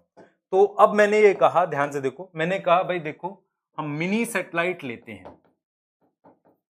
मिनी सैटेलाइट को किसमें यूज करते हैं? Used in DNA fingerprinting. इसको हम इस्तेमाल करते हैं किसमें? डीएनए फिंगरप्रिंटिंग में इस्तेमाल करते हैं। किसको? Mini satellite. तो मिनी सैटेलाइट को हमने डीएनए फिंगरप्रिंटिंग में इस्तेमाल किया है। क्यों किया, कैसे किया, समझो ध्यान से। मान लो आपने ये डीएनए बना दिया, इस डीएनए पर ये मेरे पास एक सीक्वेंस है, GAATTGCA, ये सीक्वेंस है। आप देख रहे हो काफी बड़ा रिपीट है ये, GAATTGCA, ये काफी बड़ा रिपीट है, ठीक है, क्लियर। तो ये जो रिपीट, ये एक रिपीट है बेटा, ये एक क्या है? रिपीट है। तो मान लो इसे एक रिपीट को मेरे पास ऐसे 40 रिपीट है, 50 रिपीट है, 50 रिपीट्स हैं, ऐसे 50 रिपीट्स है, ठीक है। लगातार मान लो ऐसे 100 रिपीट्स हो सकते थे, 200 रिपीट्स हो सकते थे। होता क्या है? होता ये है, अगर मान लो ऐसे करते करते 100 रिपीट है, अगर मैं कहूं आपको, देखो मतलब जैसे मान लो ये एक रिपीट है, ये दिस इज 1 रिपीट, ये 2 रिपीट, ये 3 रिपीट, ऐसा एक रिपीट ये रहा, ऐसे करते करते मान लो 100 रिपीट है। अगर मेरे पास किसी एक रिपीट में कहीं म्यूटेशन हो जाए, म्यूटेशन कैसे हो जाए? जैसे मान लो मेरे पास ये 4th है, ये मैं लिखता हूं 49th रिपीट जो है, उस 49th रिपीट में देख लो ऐसे मेरे पास 100 रिपीट है। मैं मिनी सैटेलाइट की बात कर रहा हूं। पहला, उसमें साइज ऑफ रिपीट बड़ा होगा, number of repeat mini satellite में ज्यादा होंगे, जीसी कंटेंट ज्यादा होगा, जिससे डेंसिटी ज्यादा हो जाएगी। मैंने यहां पर ये लिखा कि जो 49th रिपीट है वहां म्यूटेशन हो जाए, म्यूटेशन हो गई, ठीक है, इन एंसेस्टर ऑफ ह्यूमन ए। मान लो अगर मैं सिंपल ये कहता हूं आपको कि 49th रिपीट पे म्यूटेशन हो गई, तो मेरे पास 48 रिपीट लगातार आएंगे ऐसे, फिर एक गैप आ जाएगा, फिर दोबारा से मेरे पास 50 रिपीट्स फिर से आ जाएंगे। गैप कैसे आ गया सोचो, देखो 49th रिपीट में यहां पर कहीं मान लो टी की जगह जी आ गया, तो 48 तो लगातार ये हो गए, कॉन्टिन्यूस ये हो गए, फिर एक गैप आया, फिर 50 रिपीट आ गए। तो हम सिंपल ये समझाना चाह रहे हैं कि आप VNTR की फुल फॉर्म समझो, वेरिएबल, वेरिएबल मतलब बदलता हुआ, नंबर ऑफ टेंडम रिपीट्स। तो इन कॉन्टिन्यूस रिपीट्स के नंबर वेरिएबल हैं दो अलग अलग ह्यूमन में। कैसे वेरिएबल हैं? क्योंकि उनमें म्यूटेशन ने क्या किया, मान लो एक 1000 रिपीट्स का एक बड़ा डीएनए मिनी सैटेलाइट था, या मान लो हम लोग एनसीईआरटी ने लिखा हुआ है कि मिनी सैटेलाइट का साइज 0.1 से 20 KB होता है। नाउ 0.1 का मतलब हो गया मेरे पास 100 बेस पेयर, और 20,000 बेस पेयर आ गया किलो बेस पेयर तक, इतने तक जा सकता है। तो हमने सिंपल ये बोला है, मान लो आपके पास एक मिनी सैटेलाइट है, मिनी सैटेलाइट में ये सारे रिपीट्स हैं, म्यूटेशन होने की वजह से number of continuous repeats change हो गए। किसी ह्यूमन में हो सकता है 40 कॉन्टिन्यूअस रिपीट हो, फिर गैप हो, फिर कुछ हो सकता है किसी और में 400 लगातार ये आ जाएं, फिर कोई म्यूटेशन हुई हो, क्योंकि म्यूटेशन तो रैंडम है। तो मेरे पास हम ये सिंपल आपको समझा रहे हैं कि अगर आपके पास दो ह्यूमन है, ध्यान से सुनो बेटा, ये दो ह्यूमन है, ये मान लो ह्यूमन ए है, ह्यूमन ए है, और ये आपके पास क्या है, ह्यूमन बी है, ह्यूमन बी है। ये दो ह्यूमन है मेरे पास, एक ए है और बी है। मेरे पास मैंने इसको इस तरीके से, मान लो ये रिपीट्स हैं, ऐसे करते करते ये मान लो 1000 रिपीट है। तो ह्यूमन ए में, ह्यूमन ए के किसी एंसेस्टर में कभी मान लो 400 नंबर पर म्यूटेशन हुई थी, 400 जो रिपीट था वहां म्यूटेशन हुई थी। टोटल 1000 रिपीट है इस मिनी सैटेलाइट में। इस मिनी सैटेलाइट में कितने हैं बेटा, 1000 रिपीट है। तो एक म्यूटेशन 400 के बाद हुई, और तो इसका मतलब 400 लगातार रिपीट, फिर एक म्यूटेशन आ गई, फिर उसके बाद मेरे पास 599 रिपीट्स आ गए। अब ह्यूमन बी है, ह्यूमन बी में म्यूटेशन जो हुई, मान लो म्यूटेशन हो गई मान लो 100 नंबर पे, 100 नंबर पे, तो मेरे या 100-01 पे, ध्यान से सुनो, 100 रिपीट्स आ गए, उसके बाद एक म्यूटेशन आ गई, फिर 799 या हम लोग लिख सकते हैं 899 रिपीट्स हो गए मेरे पास। तो मैं सिंपल आपको यह समझाना चाह रहा हूं कि ये दोनों मिनी सैटेलाइट है, दोनों का साइज मान लो 1000 रिपीट्स का है। इस पर होने वाली म्यूटेशन की लोकेशन इस पर होने वाले म्यूटेशन की लोकेशन से अलग होगी, और ये म्यूटेशन जरूरी नहीं इनमें हुई हो, इनके एंसेस्टर में हुई थी और इकट्ठी होती चली गई। रिजेक्ट क्यों नहीं हुई? रिजेक्ट इसलिए नहीं हुई, ध्यान से सुने बेटा, रिजेक्ट इसलिए नहीं हुई क्योंकि ये नॉन कोडिंग रीजन पे हुई थी, और नॉन कोडिंग रीजन की म्यूटेशंस रिजेक्ट नहीं होती। तो मैं आपको यहां पर यह समझाने की कोशिश कर रहा हूं, मैं आपको यहां पर यह समझाने की कोशिश कर रहा हूं बेटा कि VNTR होता क्या है। VNTR की फुल फॉर्म है variable number of tandem repeats. अब मैं जो लाइनें बोलूंगा उसको कम से कम 3 बार सुनना ध्यान से, तब आपको ये समझ आएगी। मैंने ये बोला है, ध्यान सुनेंगे, मैंने ये बोला है कि हमें क्या करना है, दो ह्यूमन के बीच में डिफरेंस फाइंड आउट करना है। वो डिफरेंस मुझे उनके नॉन कोडिंग रीजन में मिलेगा। हमने कहा कि नॉन कोडिंग रीजन में भी मैं सैटेलाइट डीएनए पर जाऊंगा जहां मुझे डिफरेंस मिलने के चांसेस ज्यादा हैं। सैटेलाइट डीएनए में भी बड़ी सैटेलाइट होती है मिनी सैटेलाइट। जितना बड़ा डीएनए होगा उतने चांसेस ऑफ म्यूटेशन बढ़ जाएंगे, क्योंकि रैंडम चेंजेस हो सकते हैं।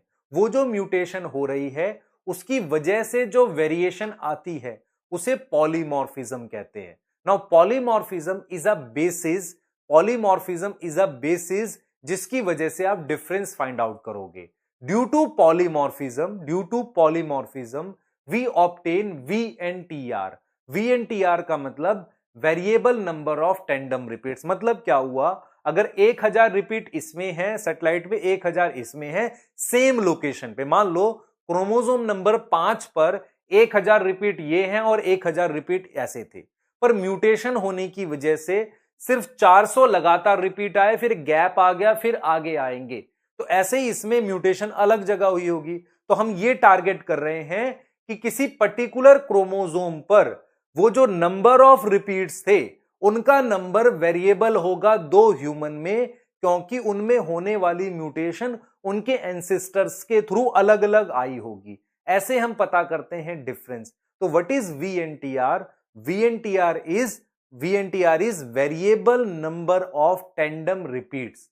Variable number of tandem repeats, ये चीज हमें ध्यान रखनी है।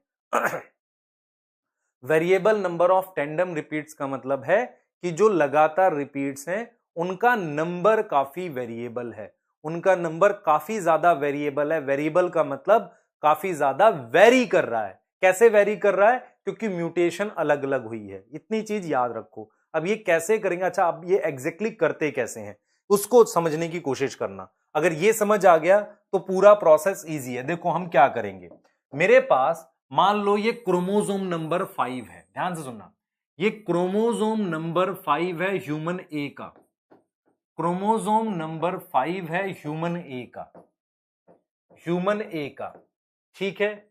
ये मेरे पास क्रोमोसोम नंबर 5 है ह्यूमन बी का। हमने क्या किया हुआ है, लैब में ऑलरेडी VNTR प्रोब बना रखे हैं। मतलब हमने क्या किया, सैटेलाइट डीएनए लेकर, जैसे मान लो ये सैटेलाइट डीएनए है, ये ATTTGC करके एक सैटेलाइट डीएनए है। ऐसा ही इसमें मैंने मान लो ATTGC ऐसे करके, ये 5' है, ये 3' है, मान लो इसमें मैंने TTGC ये करके, ये मैंने एक सैटेलाइट डीएनए ले लिया। अब देख रहे हो इसमें ये 2 रिपीट हैं, ऐसे 200 भी हो सकते थे। ये जो सैटेलाइट डीएनए लिया इसको मैंने नाम दे दिया VNTR probe. Now what is VNTR probe? हमने लैब में, देखो मुझे क्या हुआ, स्टडीज करते करते ये आइडिया हो गया कि एक पर्टिकुलर सीक्वेंस जो सारे क्रोमोसोम पे हो सकता है, सारे क्रोमोसोम पे होगा, और वो एक्चुअल में सैटेलाइट डीएनए का पार्ट है, उसको मैंने सिंगल स्ट्रैंड करके इसके यहां मैंने रेडियो एक्टिविटी जोड़ दी। तो जब रेडियो एक्टिविटी जोड़ दी तो इसको मैंने नाम दिया, और ये कैसा कर दिया, मैंने सिंगल स्ट्रैंड कर दिया। जब मैंने सिंगल स्ट्रैंड, और इसका कॉम्प्लीमेंट्री डीएनए इन सब पर प्रेजेंट है, क्रोमोसोम 5 पर है, तो इसे मैंने नाम दिया VNTR। तो मैंने क्या किया, इन लैब में क्या हुआ है, इन लैब हमने वी डेवलप VNTR प्रोब, हमने लैब में VNTR प्रोब डेवलप करे हैं। हमने लैब में क्या किया है बेटा, ध्यान से सुनो, लैब में क्या किया है, VNTR प्रोब डेवलप किए हैं। अब ये VNTR प्रोब क्या होते हैं, जैसे हमें पता चला कि देखो भाई मिनी सैटेलाइट में VNTR के थ्रू अंतर पता लगाया जा सकता है। मतलब due to mutation number of repeats के नंबर वेरिएबल है। तो हमने क्या किया, लैब में कुछ 10-15 रिपीट के साथ एक डीएनए सीक्वेंस ले लिया और उसे VNTR प्रोब कह दिया। ये VNTR प्रोब हर उस डीएनए के कॉम्प्लीमेंट्री होगा जो प्रेजेंट हो सकता है। तो ये डीएनए क्रोमोसोम 5 पर भी है, हर ह्यूमन के क्रोमोसोम नंबर 5, 6, 7 सब पर होता है। ऐसे ही मैंने VNTR प्रोब सिलेक्ट किया होगा। ये सिलेक्शन बहुत इंपॉर्टेंट है, ये ऑलरेडी लैब में अवेलेबल है। मतलब हमने रिसर्च के थ्रू VNTR प्रोब डिसाइड कर लिए, ये वाला हम यूज करेंगे। तो जब मैंने ये वाला VNTR प्रोब यूज किया तो मैंने ये देखा कि जब ये क्रोमोसोम नंबर 5 पर जाकर फ्यूज करता है तो यहां लगेगा, यहां ऐसे लगा, ऐसे लगा, ऐसे लगा, तो मुझे टोटल यहां पर 4 बैंड मिले। ठीक है, 4 बैंड मिले। क्लियर? 4 बैंड का मतलब ये VNTR प्रोब 4 जगह कॉम्प्लीमेंट्री है एक क्रोमोसोम पे। ह्यूमन बी पर जब वो फ्यूज किया तो मुझे 4 की जगह हो सकता है 6 बैंड मिल जाए। तो इसका मतलब ये हुआ कि ये VNTR प्रोब यहां पर ज्यादा रीजन के कॉम्प्लीमेंट्री है। ऐसा क्यों हुआ? क्योंकि हो सकता है म्यूटेशन की वजह से वो VNTR रीजन जो था जिसका ये कॉम्प्लीमेंट्री था वो बदल चुका हो, तो इसका मतलब ये अलग ह्यूमन का डीएनए, ये अलग ह्यूमन का डीएनए।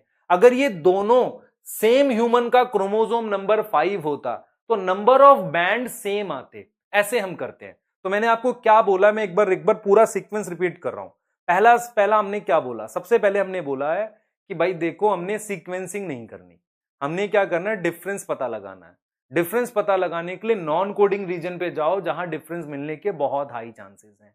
उसमें भी आप क्या पता करो बेटा, नॉन कोडिंग रीजन में भी आप एक स्पेशल डीएनए पे जाओ जिसे आप सैटेलाइट डीएनए कहते हो। सैटेलाइट डीएनए एक स्पेशल टाइप का डीएनए होता है जिसमें कोई पर्टिकुलर सीक्वेंस बार बार रिपीट होता है। साइज और नंबर ऑफ रिपीट की वजह से मिनी और माइक्रो सैटेलाइट बोलते हैं। मिनी सैटेलाइट कंपैरेटिवली बड़ा है इसलिए डिफरेंसेस फाइंड करने ज्यादा इजी होंगे, तो you go for minisatellite. Now in minisatellite what we found, minisatellite में हमें क्या मिलता है, ध्यान से सुनेंगे। मिनी सैटेलाइट में हमें क्या मिलता है मैं क्लियर बता देता हूं। मिनी सैटेलाइट में मुझे ऐसा दिखेगा कि यार डिफरेंसेस तो मिल रहे हैं, डिफरेंसेस, ध्यान सुनो बेटा, डिफरेंसेस तो हैं, पर हमने ये समझना है कि क्योंकि वो नॉन कोडिंग है और एंसेस्टर के थ्रू डिफरेंसेस इकट्ठे होते हुए आ गए होंगे, तो मैं ये कहूंगा कि मेरे क्रोमोसोम नंबर 5 और आपके क्रोमोसोम नंबर 5 में उस सैटेलाइट, मिनी सैटेलाइट की लोकेशन पर कुछ डिफरेंसेस होंगे। उसके लिए क्या किया, हमने एक कॉन्सेप्ट यूज किया VNTR। What is VNTR? VNTR क्या होता है, क्योंकि सैटेलाइट डीएनए मिनी सैटेलाइट पे म्यूटेशन होती रहती है, तो जो रिपीट्स के नंबर हैं, क्योंकि लगातार रिपीट्स के बीच में म्यूटेशन करोगे तो वो नंबर वेरिएबल हो जाएंगे। मान लो 1000 रिपीट थे, म्यूटेशन करने से 600 रह गए, 400 रह गए, ऐसे रह गए, तो उसको हम कहते हैं VNTR। हमने क्या किया, ऐसा ही एक सीक्वेंस ले लिया जो सारे क्रोमोसोम पे मिलता है और जिसमें रिपीट होता है, उसे मैंने VNTR प्रोब कह दिया। अब ये VNTR प्रोब जाकर मैं हाइब्रिडाइज करूंगा और ऑटो रेडियोग्राफी से देखूंगा। हाइब्रिडाइज ये जाकर अपने कॉम्प्लीमेंट्री रीजन से होगा, लेकिन ड्यू टू म्यूटेशन मेरे पास वो कॉम्प्लीमेंट्री रीजन वेरी कर जाते हैं। और वो वेरी क्यों कर जाते हैं, क्योंकि वहां पर पॉलीमॉर्फिज्म हुई है। तो मैं नंबर ऑफ बैंड्स, मान लो यहां 4 बैंड है, तो इसका मतलब इस VNTR प्रोब के कॉम्प्लीमेंट्री 4 रीजन है। यहां पर ड्यू टू म्यूटेशन, यहां पर ड्यू टू म्यूटेशन कम है, यहां म्यूटेशन कम हुई, तो यहां पर हो सकता है वो बैंड्स कॉम्प्लीमेंट्री ज्यादा हो। तो उन पर्टिकुलर कॉम्प्लीमेंट्री रीजन को आइडेंटिफाई करना है जो मिनी सैटेलाइट का पार्ट है। तो ऐसे नंबर ऑफ बैंड्स काउंट करके आप डिफरेंस पता लगाते हो। पूरा प्रोसेस ये है। मैं बेटा ऐसा होप करता हूं, ये टॉपिक इतना मुश्किल होता है कई बार बच्चों को समझ नहीं आता, इसलिए कम से कम लेक्चर को 2 से 3 बार देखना, लास्ट वाले पार्ट्स को ध्यान से समझने की कोशिश करना। डाउट्स ले सकते हैं, पर मैं इसको दोबारा भी रिकॉर्ड करूंगा तो भी ये ऐसा ही समझ में आएगा। मैं क्लियर हूं एकदम। मैं उन सारे पॉइंट्स को अब एनसीईआरटी से एक्सप्लेन कर रहा हूं जो एनसीईआरटी में है। ये प्रिंसिपल ही है जो नहीं समझ आता, और मैं फिर स्टेप्स बता रहा हूं। डीएनए फिंगरप्रिंटिंग डेवलप किया था एलेक जेफरी ने। स्टेप्स पे जाएंगे, पर एकदम क्लियर हूं मैं इस चीज को लेके। जरा फर्स्ट एक बार इसकी एनसीईआरटी देखो क्या कह रही है। देखो एनसीईआरटी क्या कहती है, एक लाइन देखो ध्यान से। एनसीईआरटी कहती है कि हमने ह्यूमन जीनोम प्रोजेक्ट से ये पता किया कि 99.9% डीएनए सेम है, ठीक है, और टोटल ह्यूमन जीनोम कितना है, 3 × 10⁹ बेस पेयर है, ठीक है, क्लियर, सही है, ठीक है। It is these differences in the sequence of DNA which make every individual unique in their phenotypic appearance, है ना। यही वो अंतर है जिसकी वजह से दोनों में, किसी 2 ह्यूमन में अंतर आता है, ठीक है, क्लियर। तो हमें उनके बीच में क्या पता करना है, डिफरेंस पता करना है। लेकिन वो कह रहा है कि अगर पॉइंट देखो, अगर 0.1% हमारे पास क्या है, डिफरेंट है, तो वो 0.1% भी कितना होगा, 3 × 10⁶ बेस पेयर होगा। अगर उसे मुझे कंपेयर करना हो तो ये भी एक डॉन्टिंग टास्क है। डॉन्टिंग मतलब मुश्किल टास्क है कि इतने डीएनए को भी कंपेयर करना। तो क्यों ना हम स्पेसिफिक रीजन पे जाएं। तो एनसीईआरटी ने कहा है DNA fingerprinting involve identifying difference in some specific region in DNA sequence called repetitive DNA. तो एनसीईआरटी क्लियर है इस बात को लेके कि उसने बिल्कुल ये क्लियर बोला है कि अंतर मुझे वहां पता करना है जो मेरे पास रेपिटेटिव डीएनए है। What is repetitive DNA? एक ऐसा डीएनए ध्यान सुनो बेटा, रेपिटेटिव डीएनए की बात कर रहे हैं हम लोग। रेपिटेटिव डीएनए क्या है? एक ऐसा डीएनए हमें वहां पता करना है, because in this sequence a small stretch of DNA is repeated many times. समझ आ रहा है? जैसे GTTC करके वो सीक्वेंस बार बार रिपीट हो रहा है।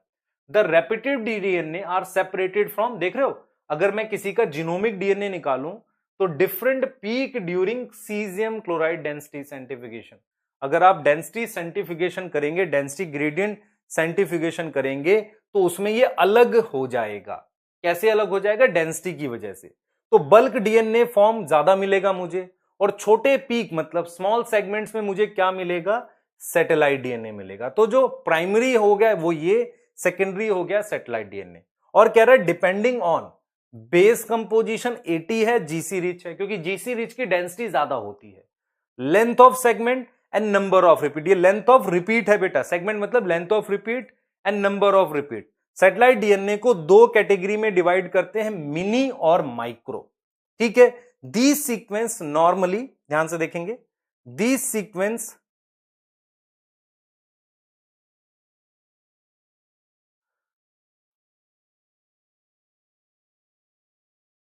ध्यान से देखेंगे बेटा एक बार इसको देखो, these sequence do not code for any protein. तो ये एग्जैक्टली कह रहा है कि ये जो सीक्वेंस है किसी प्रोटीन के लिए कोड नहीं करता, ये आपके सामने है।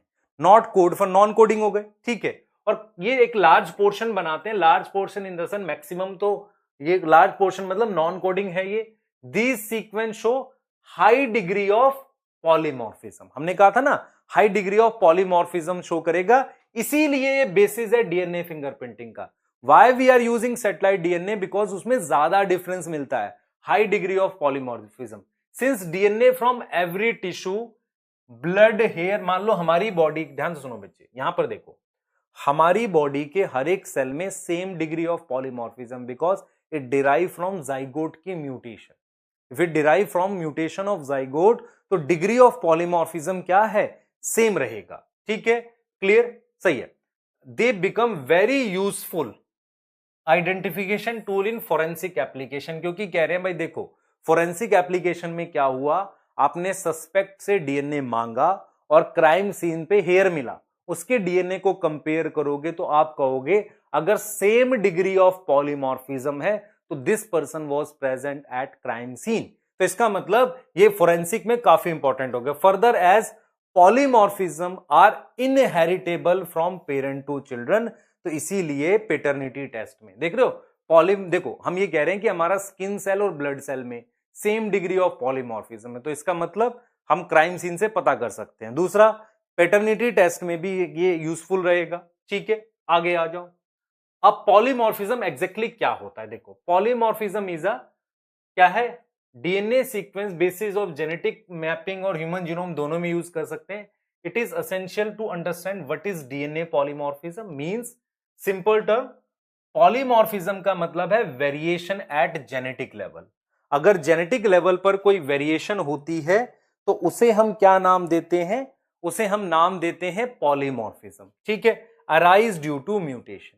ठीक है, different kind of mutation and their effect that you have already studied in chapter 5, है ना। डिफरेंट टाइप ऑफ, ध्यान सुने बेटा, different type kind of mutation and their effect. ठीक है, clear. New mutation may arise in an individual either in somatic cell or in the germ cell. आप इस चीज को समझें ध्यान से बेटा, हम ये कह रहे हैं, ध्यान से देखो, हमने क्या बोला है?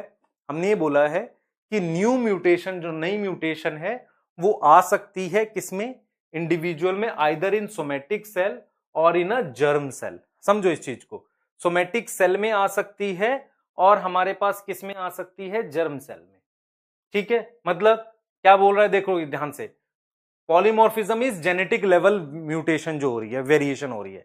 ठीक है, उसके बाद ये कह रहा है कि नई म्यूटेशन किसमें आ सकती है? सोमैटिक सेल में भी आ सकती है और जर्म सेल में भी। अगली जनरेशन में कौन से वाली जाएगी? जर्म सेल वाली, है ना। ठीक है, ये कह रहा है अगर जर्म सेल की म्यूटेशन हो और वो उसको इंडिविजुअल में कोई प्रॉब्लम ना लाए, जैसे मान लो जर्म सेल में म्यूटेशन और इंडिविजुअल मर जाए, तो म्यूटेशन भी खत्म हो गई, तो पर वो कोई प्रॉब्लम ना लाए तो वो आगे अगली जनरेशन में पास होगी और स्प्रेड होगी अदर मेंबर, उसकी प्रोजेनी में जाएगी। ठीक है, अब इसने यही बोला है बेटा जो अलील्स होती हैं, अलील्स क्या है, सीक्वेंस वेरिएशन होती है। याद करो मैंने कहा था ना कि दो एलील में क्या फर्क होता है, उनके डीएनए सीक्वेंस में माइनर डिफरेंस होता है, तो वो भी क्या है, एक तरीके से डीएनए पॉलीमॉर्फिज्म है। क्लियर, यहां तक समझ में आ रहा है? ठीक है, क्लियर। तो अब एक चीज और इसने बोली है बेटा, if more than one variant at a locus occur in human population with a frequency greater than, इसको तब एलील कहते हैं। देखो व्हाट इज डिफरेंस, इसने यहां पर एक पॉइंट बोल दिया है कि भाई अगर किसी लोकस पर, लोकस मतलब याद करो लोकाई पढ़ा था हमने, अगर किसी लोकाई पर म्यूटेशन होती है और वहां पे पॉलीमॉर्फिज्म हो गई, अगर उसके बहुत सारे इंडिविजुअल पॉपुलेशन में मिलते हैं जिनकी फ्रीक्वेंसी इससे ज्यादा है, तब उसे हम एलील बोल देते हैं। In simple term, if an inheritable mutation is observed in a population at high frequency, it is referred as DNA polymorphism. तो डीएनए पॉलीमॉर्फिज्म सिंपल टर्म में ड्यू टू म्यूटेशन हमारे पास जो वेरिएशन आती है जेनेटिक लेवल पे और वो पॉपुलेशन में दिखे, उसे हम डीएनए पॉलीमॉर्फिज्म कहते हैं। ठीक है, क्लियर। और ये पॉलीमॉर्फिज्म ज्यादा किस में होगी बेटा, नॉन कोडिंग सीक्वेंस में ज्यादा होगी, क्योंकि वो रिजेक्ट नहीं होगी। ठीक है, क्योंकि वो they not have any immediate impact, किसी भी इंडिविजुअल में इमीडिएट इंपैक्ट नहीं है, रिजेक्ट नहीं हो रही है। These mutations keep on accumulating generation after generation, ये म्यूटेशन एक जनरेशन के बाद दूसरे जनरेशन में क्या होती जाती है, इकट्ठी होती जाती है। मैं इसीलिए कह रहा हूं कि जो मिनी सैटेलाइट है उस पर जो म्यूटेशन हुई है वो जनरेशन बाय जनरेशन क्या हो गई है, इकट्ठी होती चली गई है। इकट्ठी होती चली गई से मतलब क्या हुआ कि जैसे मान लो एंसेस्टर में एक म्यूटेशन हुई, क्योंकि मिनी सैटेलाइट या सैटेलाइट डीएनए वो नॉन कोडिंग डीएनए, वो रिजेक्ट नहीं हुई, अगर वो जर्म सेल में हुई तो इकट्ठी हुई, ऐसे होते होते वो पास ऑन होती चली गई। इसी को तो there is a variety of different type of polymorphism ranging from single nucleotide, है ना, एसएनपी की बात कर रहा है बेटा, single nucleotide polymorphism and very large scale changes for evolution and speciation, such polymorphism play important role. मतलब आप एक चीज समझो ध्यान से, मैं अगर आपको कहता हूं कि कभी फ्यूचर में कोई नई जीन इवॉल्व करनी है और नई स्पीशीज बनानी है, तो उसके लिए जेनेटिक लेवल वेरिएशन तो चाहिए होगी ना, नई जीन बनेगी कैसे, एग्जिस्टिंग नॉन कोडिंग रीजन्स में म्यूटेशन होगी। तो ये पूरा पैराग्राफ ये बता रहा है कि पॉलीमॉर्फिज्म क्या exactly, what is polymorphism, genetic level variation. वो कोडिंग में भी हो सकती है, नॉन कोडिंग, नॉन कोडिंग वाली रिजेक्ट नहीं होती, अगर वो जर्म सेल में हो गई और नॉन कोडिंग रीजन में हुई है तो आगे पास ऑन होती चली जाएगी। पॉलीमॉर्फिज्म एसएनपी भी हो सकते हैं, सिंगल न्यूक्लियोटाइड चेंज भी हो सकता है, बड़े स्केल की भी हो सकती हैं, ज्यादा भी हो सकती हैं, और वो बेसिकली किसके लिए हेल्पफुल होती हैं, वो हो किस लिए रही हैं, स्पीशिएशन के लिए और नई जीन बनाने के लिए। पर हम उनको बेसिस बनाकर डीएनए फिंगरप्रिंटिंग में डिफरेंसेस फाइंड आउट कर सकते हैं। ठीक है, अब ये क्या बोला है, तो technique of DNA fingerprinting initially developed by Alec Jeffrey. ठीक है, इसने क्या यूज किया था बेटा, satellite DNA as a probe. देख रहे हो मैंने वीएनटीआर प्रोब की बात की थी, तो he used satellite DNA as a probe जिसमें डिग्री ऑफ पॉलीमॉर्फिज्म बहुत ज्यादा है, वेरिएशन ज्यादा मिलती है, और उसे उन्होंने क्या बोला, VNTR probe, VNTR variable number of tandem repeats. ठीक है, अब ये क्या करेंगे, सदर्न ब्लॉट क्या होता है ये सब बता रहा हूं। ठीक है, clear, southern blot, radio label, VNTR probe, ये सारा कुछ बता रहा हूं, ये स्टेप्स हैं बेटा। अब हमारे पास ये स्टेप्स हैं, अभी तक सिर्फ प्रिंसिपल था डीएनए फिंगरप्रिंटिंग का जो हमने इतनी देर तक पढ़ा, वो प्रिंसिपल था। अगर एक एक लाइन समझ आ जाएगी आपको तो आपके लिए बहुत ही अच्छा रहेगा। ठीक है, क्लियर।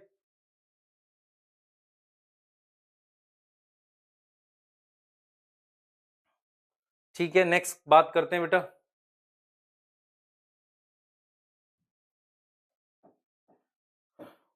देखो हम नेक्स्ट क्या बात कर रहे हैं, ध्यान से सुनेंगे आप लोग। नेक्स्ट हम लोग बात कर रहे हैं अब स्टेप्स, डीएनए फिंगरप्रिंटिंग के स्टेप्स क्या है। ठीक है, स्टेप्स क्या है हमारे पास डीएनए फिंगरप्रिंटिंग के, उसकी बात करनी है। सबसे पहला स्टेप,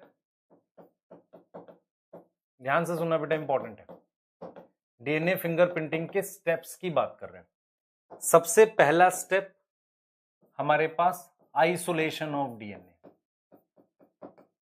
हम डीएनए को आइसोलेट करते हैं सोर्स सेल से।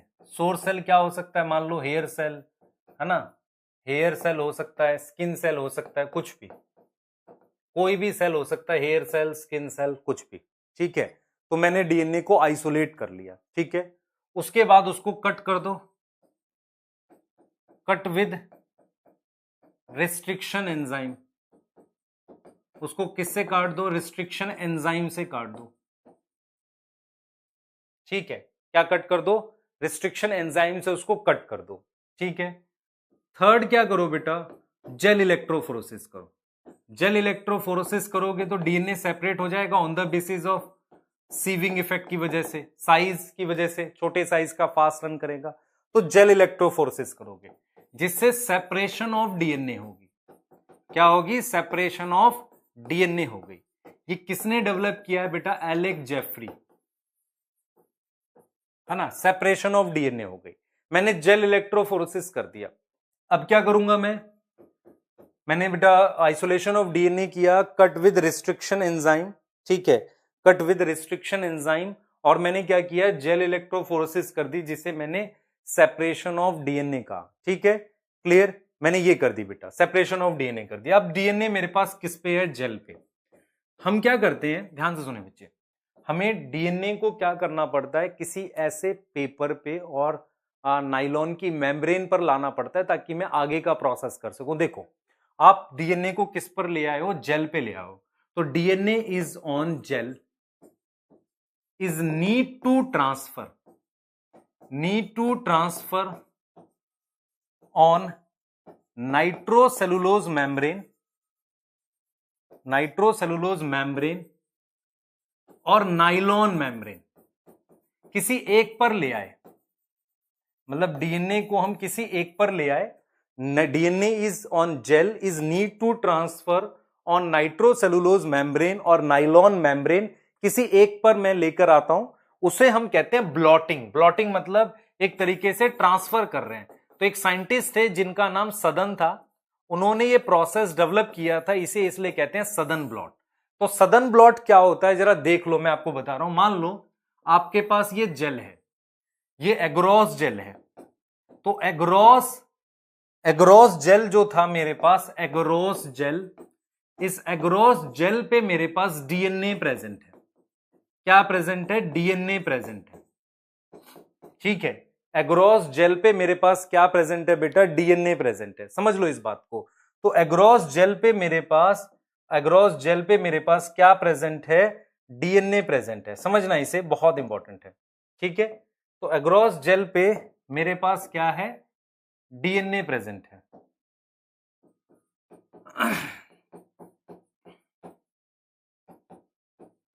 एग्रोस जेल पे,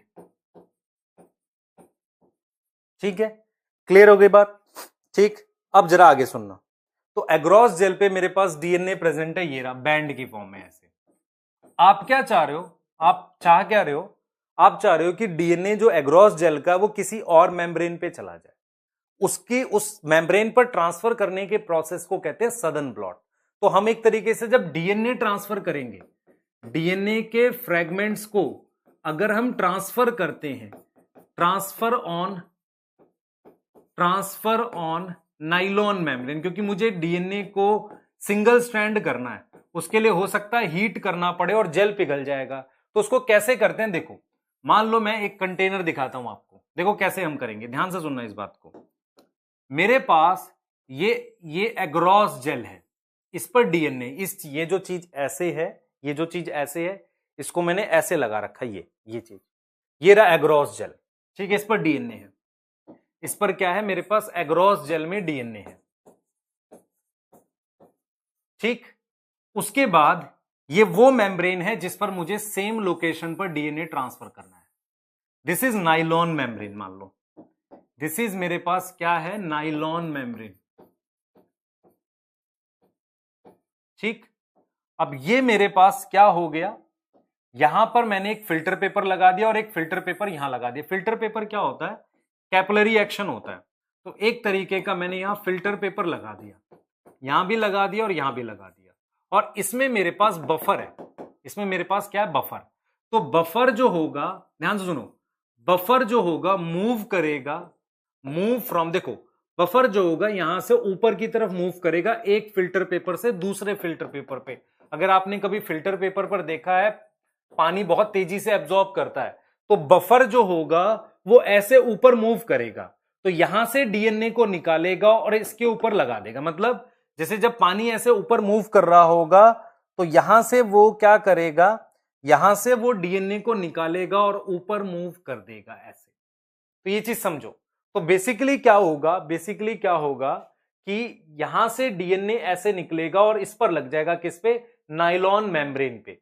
तो नाइलॉन मेम्ब्रेन पर कैसे लगा, यहां पर आपने बफर ले लिया, एक फिल्टर पेपर ये है, एक फिल्टर पेपर ये है, ये मेरे पास जेल है।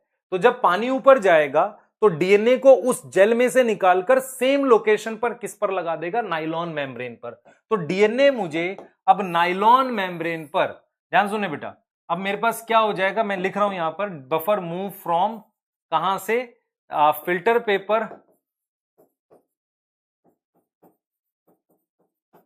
To gel and then another filter paper. उस तरीके से वो करेगा काम। तो आपको तो सिंपल नाम याद करना है बेटा, क्या प्रोसेस है वो नहीं पढ़ना, आपको ये पढ़ना है कि इसे हम कहते हैं सदन ब्लॉटिंग। कौन सा नाम देते हैं, सदन ब्लॉटिंग। सदन ब्लॉटिंग किसके लिए होती है, डीएनए के लिए, सदन ब्लॉटिंग। तो आपके पास ये डायरेक्ट क्वेश्चन आएगा, ईएम सदन नाम था बेटा, साइंटिस्ट का नाम था ईएम सदन। उसने डीएनए को जेल से नाइट्रोसेलुलोज पेपर पे ट्रांसफर करने का मेथड डेवलप किया, जिसे हम सदन ब्लॉट कहते हैं। सदन ब्लॉट से मैं किस पर ले आऊंगा, इस पे ले आऊंगा डीएनए को। तो हम इस चीज को क्लियर है कि सदन ब्लॉट किसके लिए है, सदन ब्लॉट डीएनए ट्रांसफर के लिए। किसको ट्रांसफर कर रहे हैं, डीएनए को ट्रांसफर कर रहे हैं। आपको अगर याद हो साउथ जो होता है, अब हम लिख सकते हैं नॉर्दर्न ब्लॉट, नॉर्दर्न, देखो बेटा साउथ का उल्टा लिख दिया नॉर्दर्न, देखो साउथ, सदन तो साइंटिस्ट का नाम था, नॉर्दर्न हमने ऐसे ही बना दिया, वो आरएनए के लिए होता है। अगर आपके पास जेल में आरएनए हो, उसको ट्रांसफर करना हो तो उसको कहते हैं नॉर्दर्न ब्लॉट।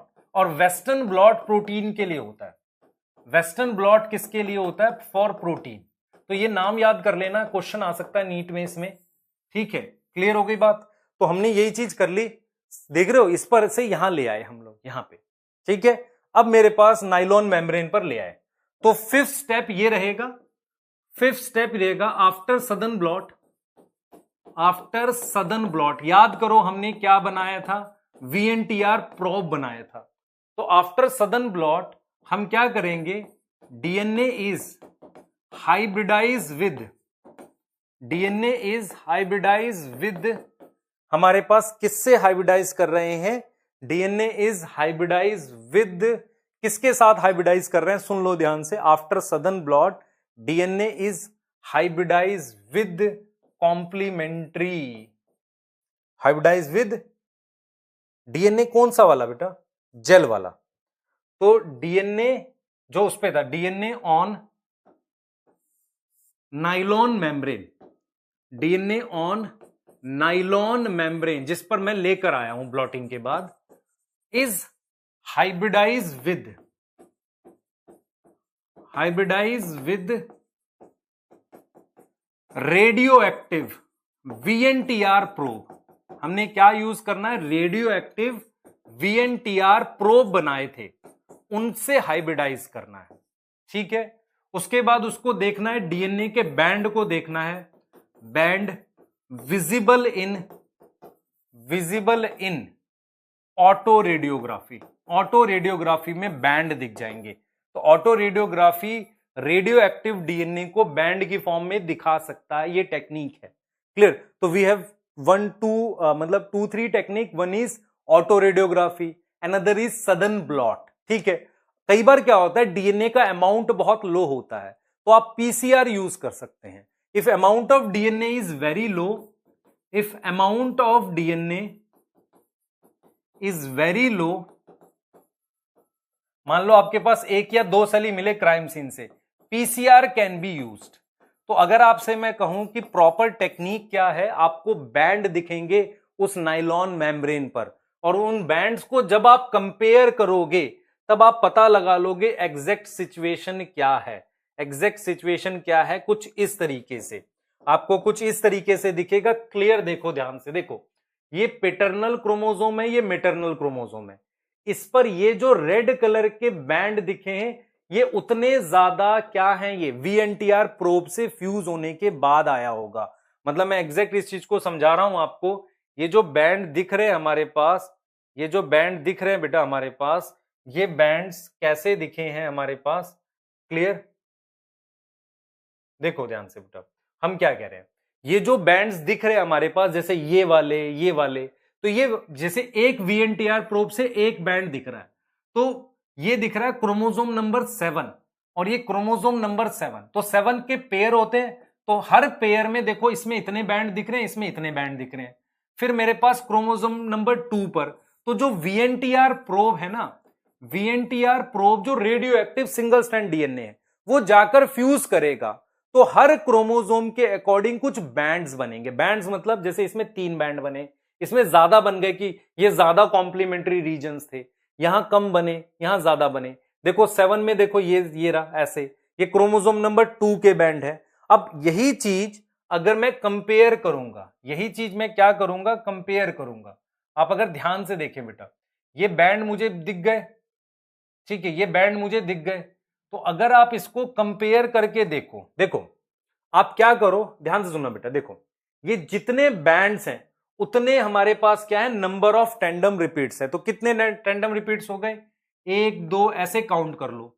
तो देखो यहां पर ध्यान से देखना, देखो ये हमने क्या किया, ये कुछ ऐसे काम किया होगा हमने। देखो ये तो पूरा प्रोसेस मैंने बताया आपको, इस तरीके से बैंड्स मिलेंगे। तो मान लो आपको फोरेंसिक के लिए काम करना है, तो आप कैसे काम करोगे, जरा एक बार फोरेंसिक वाला देखो आप कैसे काम करोगे, तब ये बैंड्स के मतलब समझा रहा हूं आपको। देखो आपको क्या हुआ, फोरेंसिक में यूज करके दिखाता हूं आपको ये कैसे यूज कर रहे हैं।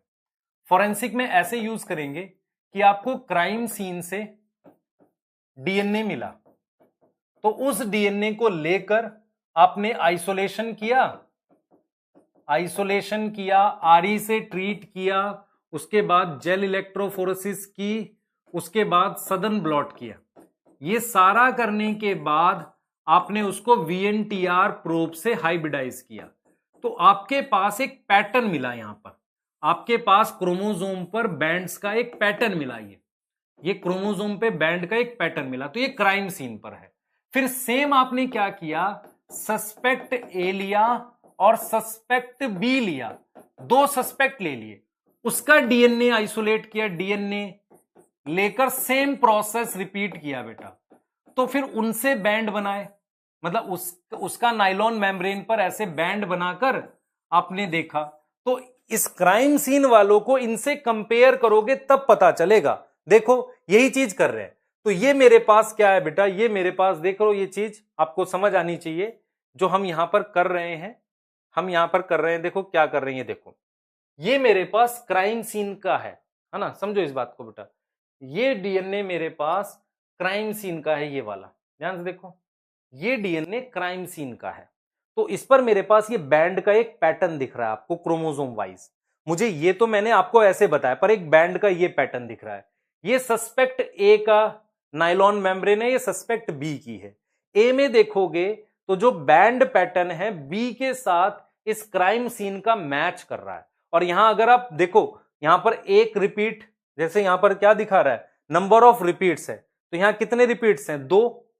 देख रहे हो, जैसे मान लो जितने बैंड दिख रहे हैं, जैसे यहां पर कितने बैंड दिख रहे हैं, 11 बैंड दिख रहे हैं, तो 11 वाले को मैंने यहां ड्रॉ कर दिया। तो जितने ज्यादा वीएनटीआर प्रोब फ्यूज करेंगे उतना उसके हिसाब से मैंने इसको यहां नीचे से ऊपर की तरफ अरेंज कर दिया। तो अगर आप ध्यान से देखोगे कि मेरे पास यहां पर ये जो पैटर्न है इस पैटर्न के साथ मैच कर रहा है। मैं रिपीट करता हूं, मैंने क्या बोला, मैंने ये बोला बेटा हमने पूरा प्रोसेस करना है, ठीक है, पूरा प्रोसेस करना है। जब हम पूरा प्रोसेस रिपीट करेंगे तो किस तरीके से रिपीट करेंगे, हम डीएनए आइसोलेट करेंगे, उसको रिस्ट्रिक्शन एंजाइम से काटेंगे, उसका जेल इलेक्ट्रोफोरेसिस करेंगे, जेल पे DNA is on gel need to be transform nitrocellulose membrane और नाइलन मेम्ब्रेन, जिसे मैंने सदन ब्लॉट बोला। सदन ब्लॉट का मतलब जेल से डीएनए को नाइट्रोसेलुलोज मेम्ब्रेन पर ट्रांसफर कर दिया। उसके बाद हमने क्या किया है, ये मेरे पास सदन ब्लॉट आ गया। तो ये देखो जरा, सदर्न ब्लॉट कर दिया मैंने, ठीक है। उसके बाद मैंने क्या किया, मैंने आपको एक चीज बताई थी कि हम क्या करते हैं, हमने ऑलरेडी रिसर्च के थ्रू VNTR प्रोब डेवलप कर लिए हैं। VNTR प्रोब क्या होगा, हमारे सबके डीएनए पर उसका कॉम्प्लीमेंट्री रीजन होता है और वो सैटेलाइट डीएनए पर ही जाके बाइंड करता है, वहां उसका कॉम्प्लीमेंट्री डीएनए होता है। हमने radioactive single strand DNA as a VNTR probe develop कर लिए, लैब में है हमारे पास।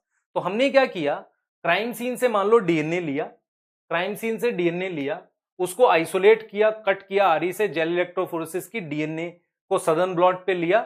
उसके बाद मैंने सदर्न ब्लॉट से ले जाने के बाद उस डीएनए को रेडियो एक्टिव VNTR से प्रोब से हाइब्रिडाइज कर दिया। मेरे पास क्या हुआ, डीएनए के बैंड विजिबल हो गए, जिसे आप क्या नाम दे रहे हो, ऑटो रेडियोग्राफी। डीएनए के बैंड विजिबल हो गए, जिसको आपने क्या नाम दे दिया, ऑटो रेडियोग्राफी नाम दे दिया, है ना। और सॉरी, डीएनए के बैंड कैसे विजिबल हुए, ऑटो रेडियोग्राफी टेक्निक है जो एक्सरे वगैरह डालती है और इमेज बनती है उसकी रेडियो एक्टिविटी की, ठीक है। तो नंबर ऑफ बैंड्स आप काउंट कर सकते हो, एक VNTR प्रोब एक बैंड बनाएगा। अब हमने कहा कि अगर डीएनए का अमाउंट कम है तो आप PCR से बढ़ा सकते हो। अब देखो मैंने क्या बोला है, मैंने ये बोला है आपको कि हर एक ये जो बॉक्स है ये एक VNTR प्रोब को बता रहा है। अब नंबर काउंट कर सकते हो, जितने ज्यादा VNTR प्रोब हाइब्रिडाइज होंगे, जैसे यहां 2 हुए, यहां कितने हो गए, इतने, तो इस तरीके से आप अरेंज करोगे। किस पे अरेंज करोगे, जो पैटर्न बनाओगे आप ऐसे ड्रॉ करोगे। देखो आपने यहां पर क्या देखा, आपने कहा देखो भाई ये डीएनए क्राइम सीन का है, तो यहां पर 2 हैं VNTR प्रोब, 4 ऐसे करके, मतलब किसी पर्टिकुलर जगह पे 2 जगह फ्यूज किया, फिर 4 पे, ऐसे कर करके फ्यूज किया, ठीक है। तो एक पैटर्न आपने क्राइम सीन से बनाया। किसका पैटर्न बनाया, VNTR प्रोब का। कैसे पैटर्न बनाया, मैं रिपीट कर रहा हूं, फिर से सुनो। देखो एक बॉक्स का मतलब एक VNTR प्रोब हाइब्रिडाइज हुआ होगा। तो मान लो क्राइम सीन का डीएनए और सस्पेक्ट का डीएनए सेम है, तो ये जो पैटर्न आएगा वो पैटर्न सेम आना चाहिए। यहां हमने नंबर लिखे हुए हैं, ये नंबर क्या बता रहे हैं कि किस तरीके से मेरे पास STR मतलब एक बड़े VNTR में बहुत छोटे छोटे शॉर्ट टैंडम रिपीट्स होंगे, तो उनके रिपीट्स के नंबर आप क्या करोगे, देखते चले जाओगे और फिर उससे आप काउंट कर पाओगे कि भाई देखो ये वाला VNTR प्रोब 1 लगा तो उसमें 3 STR थे तो 3 हो गए, 2 लग गए तो 6 STR हो गए। तो ऐसे करते करते आप काउंट करते हुए जाओगे। तो सिंपल आपको ये समझना है कि जब मैं डीएनए को हाइब्रिडाइज करूंगा तो एक पैटर्न मिलेगा मुझे। क्या मिलेगा मुझे, एक पैटर्न मिलेगा। उस पैटर्न के अकॉर्डिंग मैं पता लगा लूंगा कि किस तरीके से मेरे पास ये प्रोसेस हुआ है, किस तरीके से ये पूरा प्रोसेस हुआ, मैं पता लगा लूंगा। इससे प्रोसेस का मतलब क्या हुआ, क्राइम सीन का डीएनए एक पैटर्न देगा, जिससे नंबर ऑफ VNTR प्रोब से आप पैटर्न बनाओगे। मतलब जितने ज्यादा वो हाइब्रिडाइज हुए उतना ज्यादा आपके पास एक बैंड तरीके से बन जाएगा। दूसरा, आपने सस्पेक्ट ले लिया, उनसे मैच करोगे। इस तरीके से हम काम करते हैं डीएनए फिंगरप्रिंटिंग में। ये पैटर्निटी टेस्ट और फोरेंसिक में होगा। अगर 2 सेल ह्यूमन बॉडी के सेम डिग्री ऑफ पॉलीमॉर्फिज्म, यही फोरेंसिक में काम आता है, सेम डिग्री ऑफ पॉलीमॉर्फिज्म, ठीक है बेटा। मैं स्टिल मतलब श्योर हूं कि ये बहुत सारों को कई बार देखने के बाद भी प्लीज मेक श्योर आप मेन पॉइंट गैदर कर ले। मेन पॉइंट गैदर करने का मतलब है what is satellite DNA, what is DLA polymorphism, what is mini and micro satellite, what is repetitive DNA, why we are selecting repetitive DNA, what are steps of मतलब ये DNA fingerprinting. DNA fingerprinting में auto radiography क्या देता है, band देता है। VNTR probe के number की मदद से आप पैटर्न बनाते हो। ये चीजें ग्रैब कर लोगे तो आपको आसान हो जाएगा। और ये लाइन एनसीईआरटी की अगर आप देख पाओ, हमने ये चीज आपको बताई भी थी बेटा कि जो हम लोग यूज करते हैं, आप देख रहे हो, हम यूज करते हैं हाई डिग्री ऑफ पॉलीमॉर्फिज्म बोला हुआ है, 0.1 से 20 KB इसका साइज है, ठीक है।